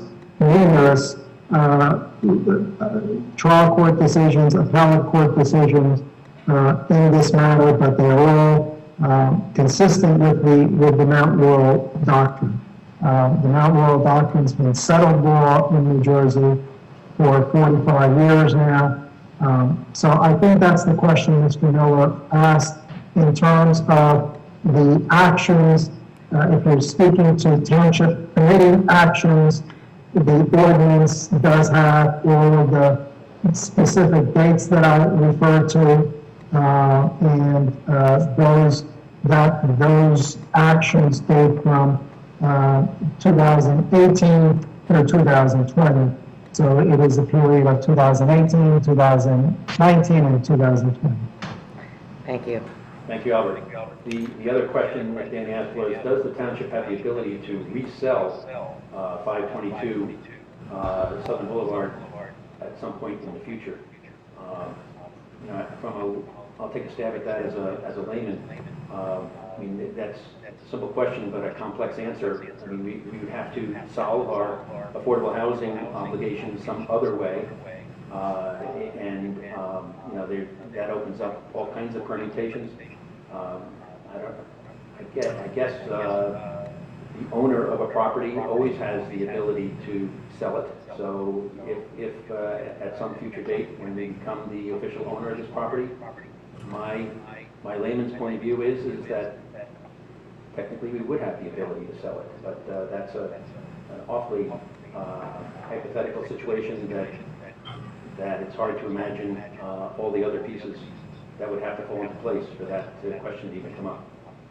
Mr. Mayor, if I may further address that, the affordable, the ordinance specifically, the bond ordinance and the condemnation purchase ordinance state that the purpose of the acquisition is for affordable housing. I believe that the township may be very well constrained in the future to resell that property or use it for anything other than affordable housing. That ordinance and has to, or that property has to remain restricted for 30 years for affordable housing. So I differ with you slightly on the response that you provided. I think you're buying it for a specific purpose, and that is the purpose for which it is going to be used, unless there is some other superseding event or ordinance.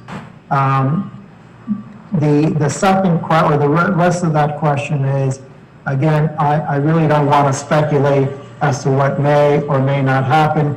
The township has come to an agreement with Fair Share Housing, and it is pursuing that agreement.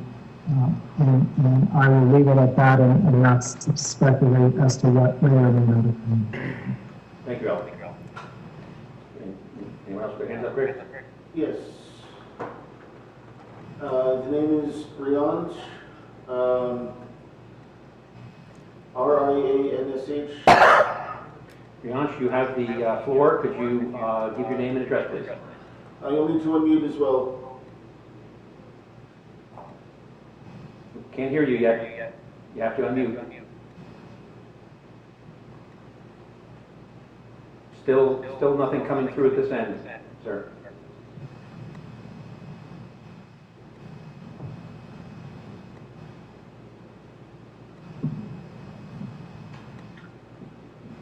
You have to unmute at your end for us to hear you. Is there anybody else with their hands up? Yes, there is someone else we can... We'll move forward, and we'll be happy to come back when you've worked out the problem at your end.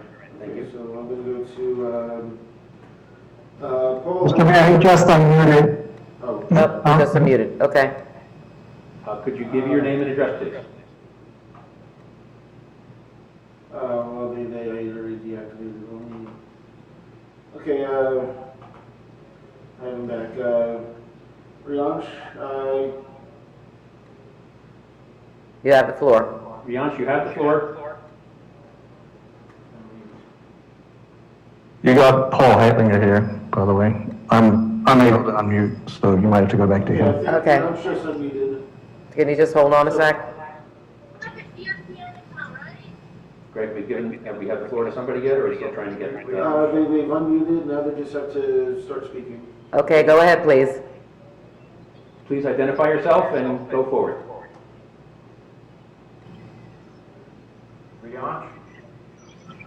Riansh, you have the floor. I made a mistake. Oh, shoot, Michael, you ended up raising my hand. You're on the speaker, so be careful what you say. You have the I'm floor. sorry. Please identify yourself and ask your question or comment. That was a mistake. I'm sorry. I didn't mean to raise my hand. Oh, Sorry. very good. All right, thank you. That's funny. Okay, Paul, you're up. Hey guys, Paul Heitlinger again. Hey Mike, just quickly before I ask my question, if you end up with that property and it falls through, if you wanted to put a really nice wine bar there, I don't think anyone would object. A nice wine? A really nice wine bar. Oh, I think everyone overlooks that one. But my question is, with the $4 million bond or debt, can you explain, and I apologize if it was explained, but I might have fallen asleep, but how is that money going to be paid, or where does that money come from? Does that mean an increase in taxes, or does that mean a cut in services? Where will that money come from, and how will it be paid back? Thank you. And any other questions? No, that's it. Okay, very good. Bob, could you describe the bonding process? Yes, Mr. Mayor. If the Township Committee adopts the bond ordinance today or this evening, that gives the township the ability to go out and to borrow money at whatever the appropriate time is to consummate the purchase of 522 Southern Boulevard. It does not mean that money automatically flows into the township coffers, but it allows the township to go out and to borrow money for that purchase sometime in the future. What will happen is there will be a bond anticipation note that will probably be initially floated. A bond anticipation note can be extended for 1-year periods going out to for a total of 10 years, and then it has to be converted into permanent debt. After year 3 interest, you pay interest on the bond note for the bond anticipation note for the first 3 years. Then in year 4 you start to pay down the principal. But that's how it would work. The bond ordinance gives the township the authorization to go out and borrow the funds to purchase the property, and then it's paid back over time. So in the first year, assuming that we're going out for $4 million and we complete the purchase, what impact is that to the budget?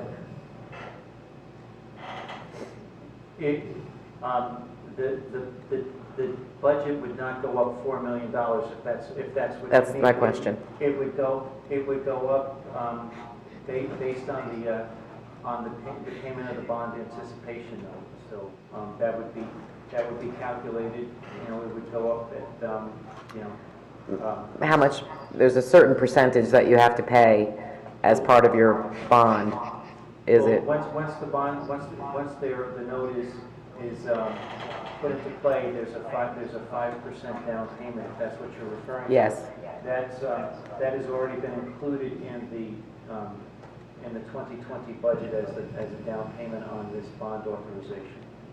So that money has already been included in the budget this year? That is correct. So, to answer your question, going forward, there's a certain percentage, as Bob has explained, that will go into each budget going forward as we carry this debt forward for as many years as we carry it out. Correct. But 5% was accounted for in this budget, and then it'll have to be calculated as to when that purchase is actually finalized, and then it will go into the next budgets. Mr. Mayor, if I may add to that, there is another source of funding for this. At the beginning of this year, the municipality began to collect affordable housing development fees, and part of the payback of this bond may come out of the affordable housing development fees. Ms. Ness just mentioned the down payment where from that affordable housing development fee. The special master of fair share housing and the court all agreed that the township can use a little bit more than $50,000 for the down payment. It's not the full down payment, but there was money from that trust fund allowed to be used for this purpose. So that is a second source of potential funding. The Affordable Housing Trust Fund cannot be used 100% for this purpose, but that will be part of a spending plan that will come before the Township Committee, which will itemize the items or the things for which the Affordable Housing Trust Fund can be utilized. Thank you, Albert. Greg, anyone else with hands up? No, at this time. Okay. Then I will close the public hearing on this bond ordinance. Well, Mr. Mayor, if I may interrupt you, my suggestion would be is to wait on voting on this ordinance or considering this ordinance, and just to carry the vote on that after you have the public hearing on the second ordinance, and then after hearing all the public comments on both ordinances, you can vote each ordinance separately, if that's acceptable to you. Very good. Very good. And we will open a public hearing on ordinance 2020-15. Just ask the clerk to read it by title. Great, please. Ordinance 2020-15, an ordinance of the Township of Chatham, County of Morris, State of New Jersey, authorizing the acquisition by purchase or condemnation of real property shown as Block 128, Lot 2 on the Township tax map and commonly known as 522 Southern Boulevard, now owned by Kronos Holding LLC. Thank you. We will now open up the public hearing specifically for questions and comments on this particular ordinance. Please raise your hand if you'd like to speak. Okay, first up we have Mr. Hamilton. If you could give your name and address for the record. Yeah, this is Mark Hamilton, 132 Highland Avenue.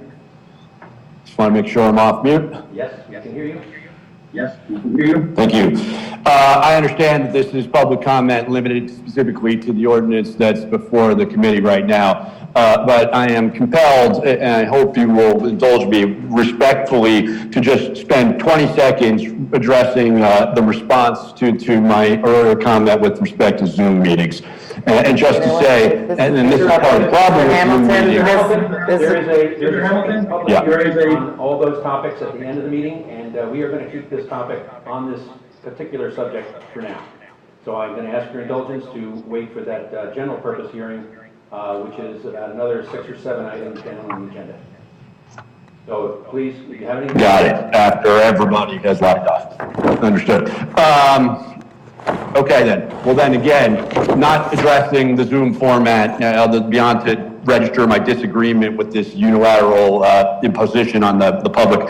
I will say that the format of allowing people to speak for 5 minutes, and this goes to the bonding ordinance, uninterrupted with no interaction and then no opportunity to respond doesn't serve well either. So I would like to ask if you would indulge me with a very simple question that is a predicate to what I'd like to say about the bonding ordinance, which requires a response. We're only going to speak, answer questions about ordinance 2020-15. We've moved on from the bonding ordinance, Mr. Hamilton. We're now on 2020-15, which the clerk just read. So please address your questions to that topic.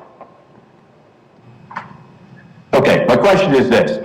Earlier in the meeting, I want you to have the opportunity to correct me if I'm wrong, but it was represented, to the extent I understood it, that the plan was that the committee, assuming how the vote goes, obviously the vote will go the way it goes, intended to move forward with the Southern Boulevard purchase and the Charlie Brown's plan, regardless of the recent news that was breaking, so to speak, with respect to Noe. And if the developer, who is the contract purchaser of Noe, should come to the committee at some point in the future with any sort of proposition, you would, engage with that individual or that company at that time. But you were going to move forward nonetheless. I just want to make sure that I understood that is correct, or that you haven't reached out affirmatively or had any communications with the contract purchaser of the Noe property. We are moving forward, and we are right now moving forward with our established plan. I don't know how more to say. Anyone else have their hand up? Yes, Dan Miller.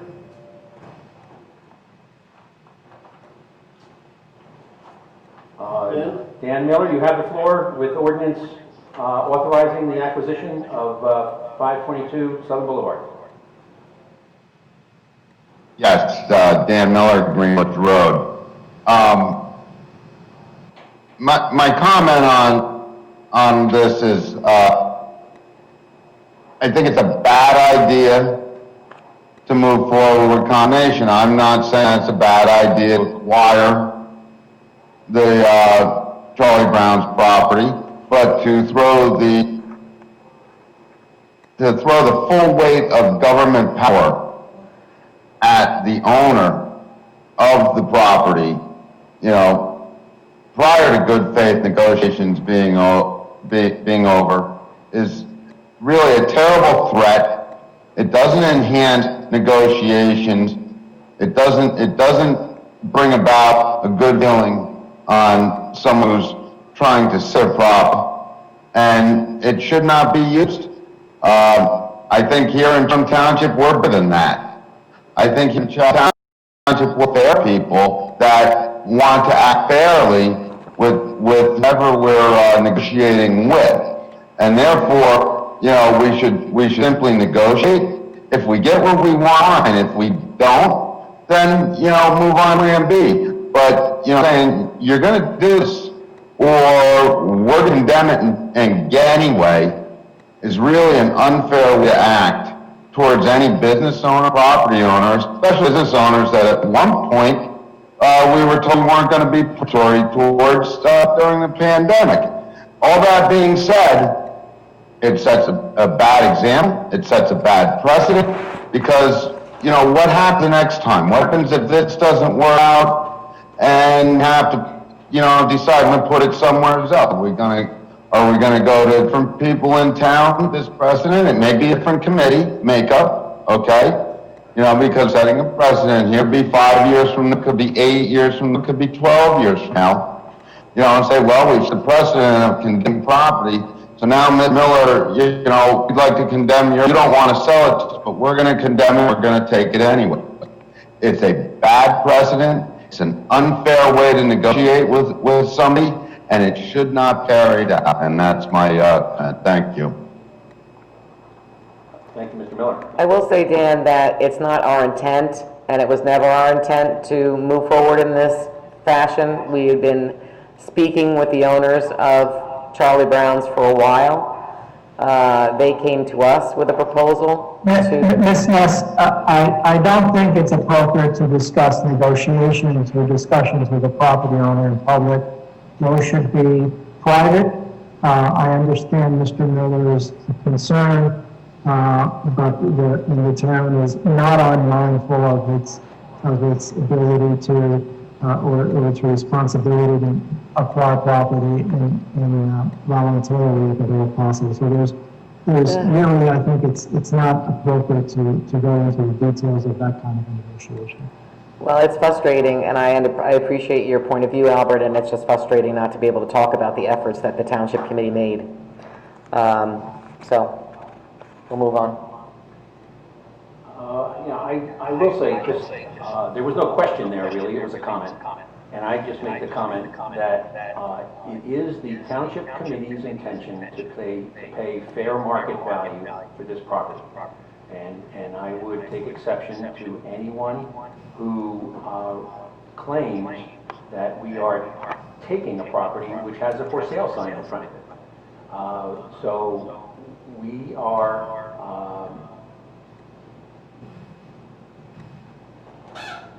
we have an intent to pay fair market value, to be fair to the seller, and we have an obligation to our tax-paying residents to pay fair market value for anything that we purchase.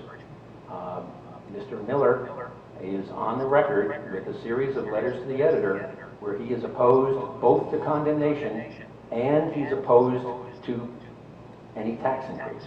I don't see how Mr. Miller can hold both those positions simultaneously. If you want to throw out the concept of condemnation, then you automatically are saying the sky is the limit on the purchase of any property. And that would not be meeting our fiduciary responsibility to the taxpayers of Chatham Township. But again, I'll finish by repeating what I said at the start. It is our intention to pay fair market value for this property. So with that being said, Greg, is there anyone else with their hand raised? Yes, Mrs. Steiner. If you could give your name and address for the record again. Elizabeth Steiner, Green Village Road, Green Village. I was just wondering, with regards, before you actually go forward with this purchase, have you noticed everyone within 200 feet that you are planning on redeveloping this property with this housing project in mind? I know you're not obligated, but as a matter of principle and good faith to the neighbors, wouldn't that be a good thing to just notice them about? Do you have any other questions, Ms. Steiner? No, I do not. Okay, thank you very much. Albert, could you address that legal requirement part of it at least? There is no legal requirement to notify anyone within 200 feet of this property. This is an acquisition, not a development application before the planning board. Those individuals that require to receive notice of the purchase of this ordinance have received that notice, but there is no legal requirement to do so. Thank you.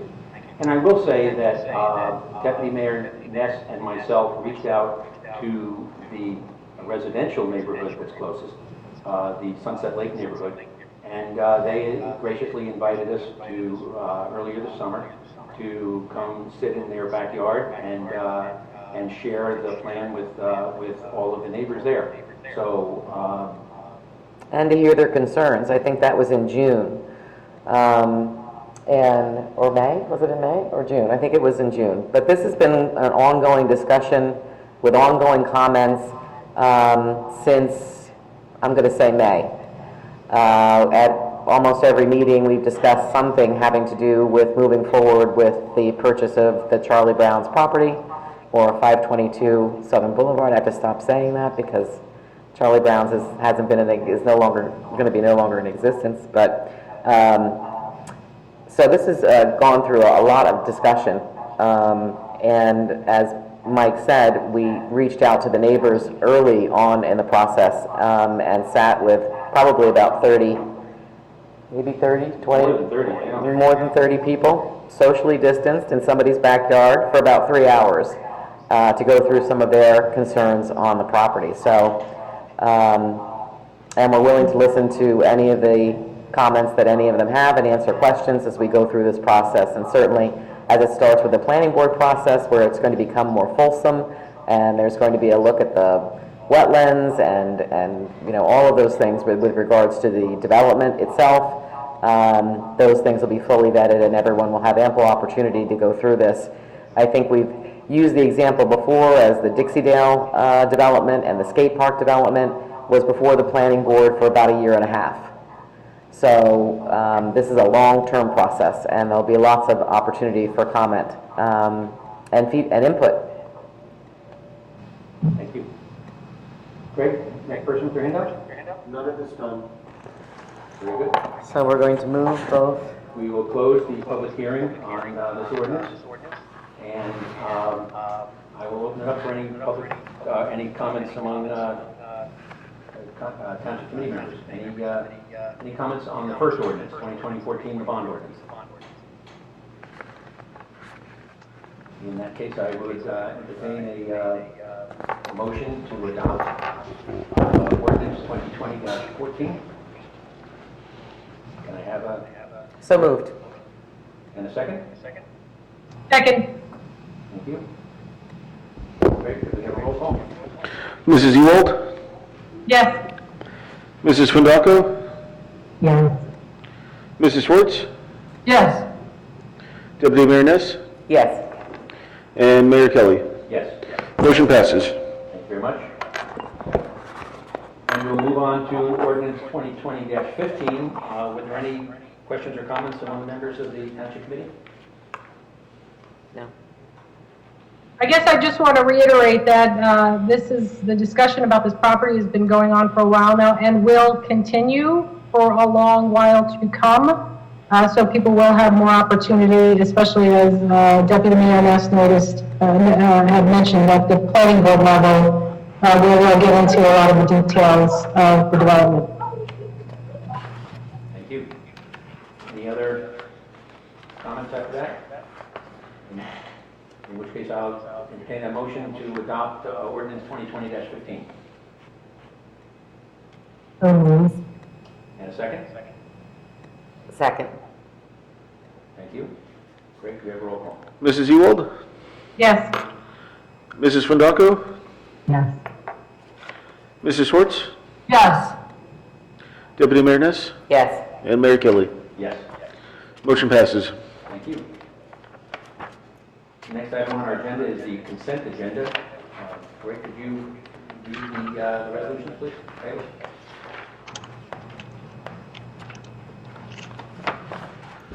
This evening, we have Resolution 2020-197, payment of bills, 2020-198, approving meeting minutes, 2020-199, approving executive session minutes, 2020-200, outside lien redemption, 2020-201, renewal of inactive liquor license, and 2020-202, renewal of liquor license.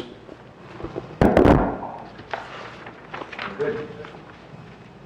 Any questions or comments regarding the consent agenda? In which case, could I have a motion to adopt? So moved. In a second? Second. Thank you.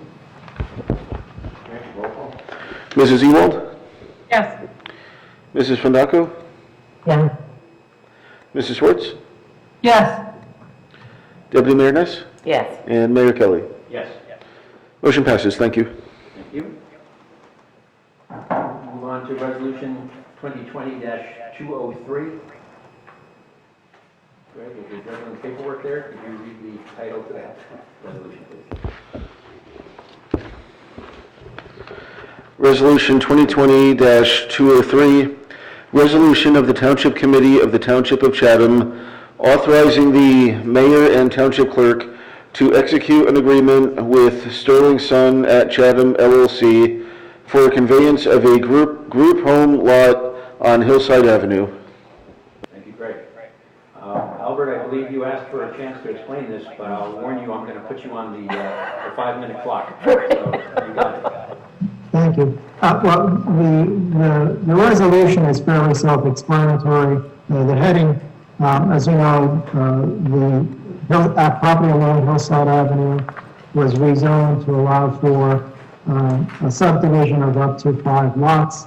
One of which would be conveyed to the township for the purposes of a group home. Which would serve to satisfy 4 bedrooms of the obligation that the municipality has for affordable housing.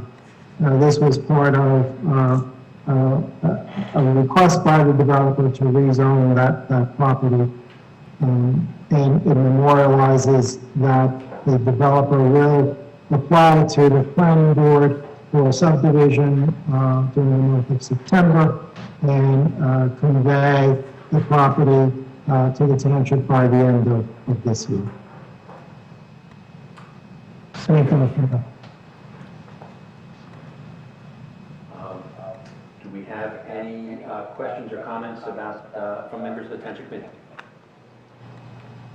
I would just like to offer that I'll be voting against this because of my opposition to the zoning overall on Hillside, as we have discussed in the past, going back to the time on the planning board when we established that there was not going to be enough space for 5 lots, never mind 4 lots. We thought 3 was a good number. And I've iterated it and reiterated it, so I don't need to beat the dead horse, but I will be voting against this, notwithstanding the conservation easements, which further goes against my grain, putting more and more restrictions on property owners. So that in and of itself doesn't help me with this decision. And this is, of course, notwithstanding my fondness for the importance of group homes and accommodating the developmentally disabled, which I find to be a very noble cause. In and of itself, the idea of a group home here is fabulous and wonderful and warms me to the bottom of my heart. But the idea that this whole thing is going on up there with 5 lots is against my grain, so I'll be voting no. Good. Any other comments or questions before we move to the vote? Okay, I would entertain a motion on this resolution to adopt. So moved. Second. Second, thank you. Great, you take the roll call. Mrs. Ewald? Yes. Mrs. Fondaco? Yes. Mrs. Schwartz? No. Deputy Mayor Ness? Yes. And Mayor Kelly? Yes. Motion passes. Thank you, Greg. This brings us to our second hearing of citizens and petitions tonight. This is an opportunity for any member of the public to be heard about any issues which were not topics scheduled for their individual public hearings tonight. The directions are the same. Please raise your hand. Please identify yourself just to start. And please limit your comments to a maximum of 5 minutes. Okay, first up, we have phone number ending in 1876. Yes, hi, it's Fran Muff again from 12 Joseph Street. Two comments. First, one of the issues regarding the Zoom and why it's really important to pursue public meetings. I'm sorry. Could you talk into your microphone a little bit better? Yes, I can. Is that better? Yes, it is. That's perfect. Okay, great. So one of the reasons that we really need to move to public meetings is that I did raise my hand when Deputy Mayor Ness was speaking on 2015, and I was never called on. So I just want to go on the record to make you understand that there are issues from a technical perspective with Zoom. The second thing is I really would like to give you an opportunity to not rewrite history as it relates to your meeting with Sunset Lake. You mentioned both the mayor and deputy mayor that you... Ma'am, could you, I'm sorry, you're fading out again. Could you repeat the last two sentences a little bit louder? Is this better? Yes. Thank you. Okay, great. So I want to make sure that I give you an opportunity to not rewrite history as it relates to the comments that both the mayor and the deputy mayor made about Sunset Lake, where you just commented saying that you reached out to us to have a conversation with our neighborhood. That is not what happened. We reached out to you and you graciously accepted and you met with us, but you did not reach out to us. And so therefore the statements that you just made were incorrect. Then regarding that meeting, while it was a wonderful meeting and we certainly appreciated the time to have the discussion, not one, but a week later, it was public knowledge that that's the direction that you were going to go. That's my comments. Thank you, Francine. There were multiple conversations going on that you may not have been a part of with neighbors that were around Sunset Lake. And I will be completely honest with you. I know there were a bunch of people who reached out to me and said, what can we do? Can we meet? I don't know how it was presented to you, and I will be honest with you, I can't remember in all of those discussions with some of the neighbors how we landed on meeting in a backyard. But there were discussions with people reaching out as to how we could meet and have a conversation, and we were more than willing to do so. So I don't want to misstate that, but there were conversations that you may not have been privy to that were either us going back and forth on that. Thank you, Deputy Mayor Ness, and I will apologize if I gave any wrong impression. Yes, next up is Dan. Dan Miller, Dan, you have the floor. Dan Miller, Green Village Road. Yes, Dan, you have the floor. Previously, I also tried to raise my hand again on ordinance after you spoke, and it didn't happen. But you said that I advocate for lower taxes or tax staying the same, along with purchasing the property fully. And that state does go hand in hand. It's the duty of this committee that if we're spending money in one place, maybe we have to where we can save a little money somewhere else. So it's not a contradictory statement to say that you can keep taxes lower or at the same level while still filling our obligation. So I take exception to that. But I am that you do read some of the letters in that I do put out there to the edit on a tap, because, it's important that, everyone's informed with both sides of, any coin. And I do take exception to, trying to say that we're negotiating fairly, but yet we've been looming the threat of the condemnation of the property on Southern Boulevard. And this is not new. This has been going on now for a number of weeks that this topic's come up. So regardless of whether the vote came tonight that you authorized the use of condemnation, eminent domain, the threat has certainly been looming over the negotiations for weeks and weeks. And the other thing that I also find contradictory is that there was talk of condemnation, eminent domain, when the River Road was being discussed. And that was in regards to going through some private property, for a sewer easement that the homeowner was against. And at that time, the committee did vehemently say, with the exception of you, Mayor Kelly, that it was not a good idea for the township to use eminent domain or condemnation. And I believe I even commended Committeewoman Ewald when she did bring that up and say that, it's really not what Chatham Township wants to do, to condemn people's property. So I wanted to clear record on that with taxes and say that tough decisions have to be made sometime. When we spend money in one place, we need to try to find a way to not spend so much money in other places. It's like the old Rolling Stones song, you can't always get what you want, but you have to get what you need, right? Thank you.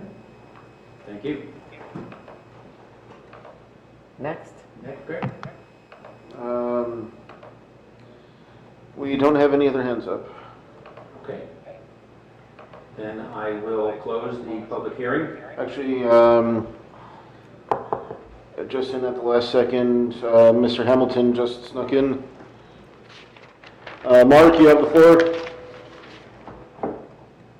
Thanks, Greg and everyone. Mark Hamilton, 132 Highland Avenue.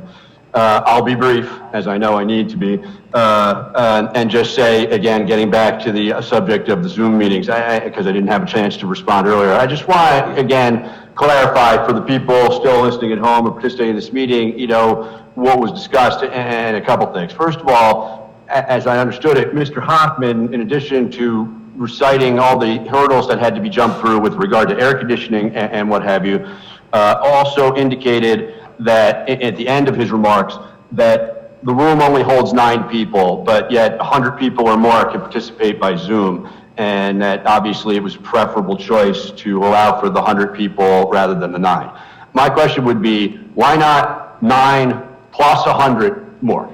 Because I don't think that the Zoom stops working or the cable TV camera stops working just because there's 9 people in the room. So that's point one, is it doesn't have to be mutually exclusive, one or the other. Those people in the community who want to come forward and be seen by the committee and speak their piece and possibly maybe interact with some like-minded neighbors who they may not know personally who appear for the same reason should be afforded the opportunity to appear in person. It's entirely consistent with New Jersey law and socially acceptable. And those who do not feel comfortable coming to the meeting can still have the option to watch on TV. So that's point one. Point two would be a more basic one, which is regardless of the seemingly back and forth issues as to the severity of this situation, which I would call obviously a lockdown. In fact, by definition, the chambers of the committee have been locked down for 6 months now.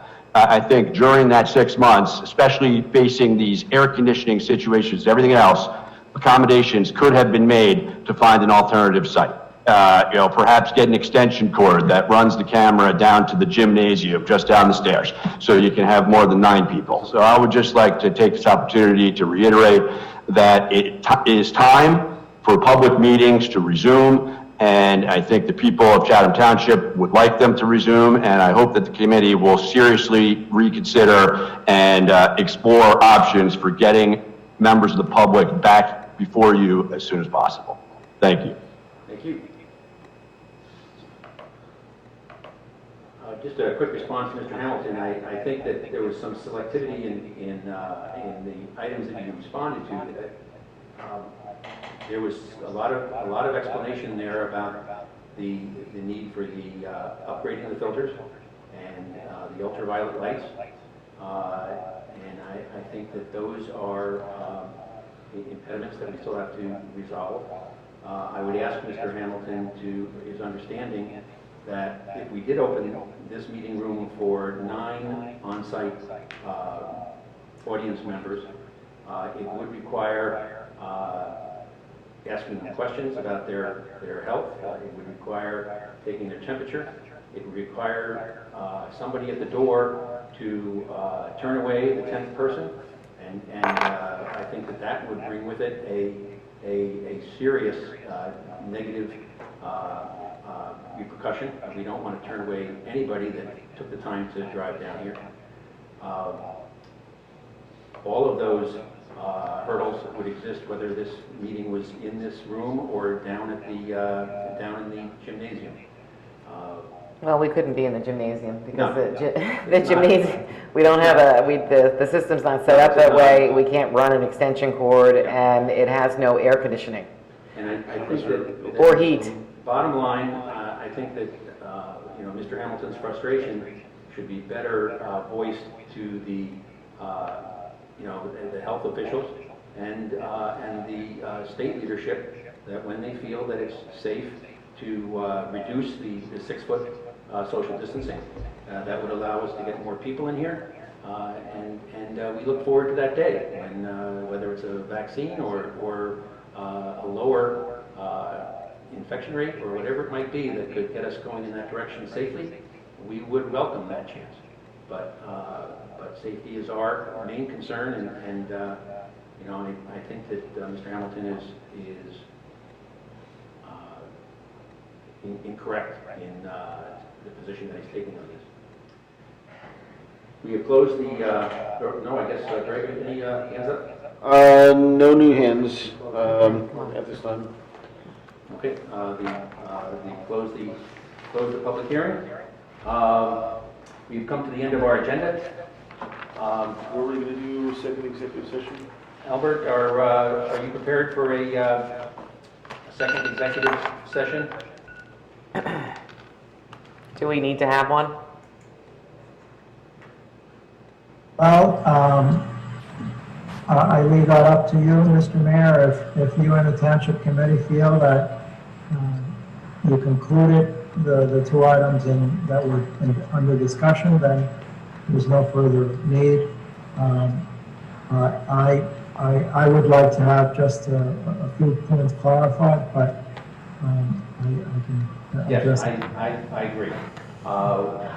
We will, for the purpose of the audience's awareness here, we had an executive session to start this meeting to address primarily the affordable housing litigation issues. We did not really finish that topic. We are going to have to go back into executive session to further discuss that. We will not be taking any further action tonight. Greg, could I ask you to read the resolution to accomplish that?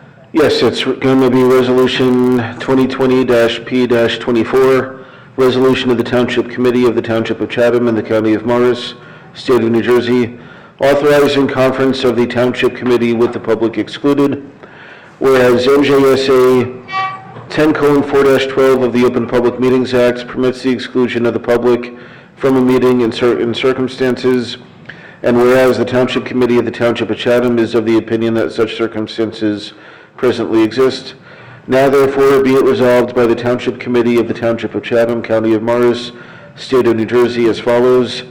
The public shall be excluded from discussion of the specified subject matter. The general nature of the subject matter to be discussed is as follows. Litigation in the matter of the Township of Chatham for a judgment of compliance of its third round housing element and fair share plan, docket number MRS-L-7 1659-15. It is anticipated that the minutes on the subject matter of the executive session will be made public upon conclusion of the matter under discussion, and in any event when appropriate pursuant to NJSA 10:4-7 and 4-13. The Township Committee will come back into regular session and will not take further action. This resolution shall take effect immediately. Thank you. Could I have a motion to adopt? So moved. And a second? Second. Greg, could you call the roll? Mrs. Ewald? Yes.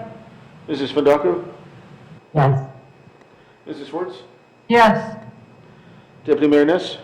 Yes. And Mayor Kelly? Yes. Motion passes, and when we come back into public session, it'll be for the sole purpose of adjourning, and I'm going to email everybody the executive New link. session meeting. Find the right thing. Very good. Thank you, everyone.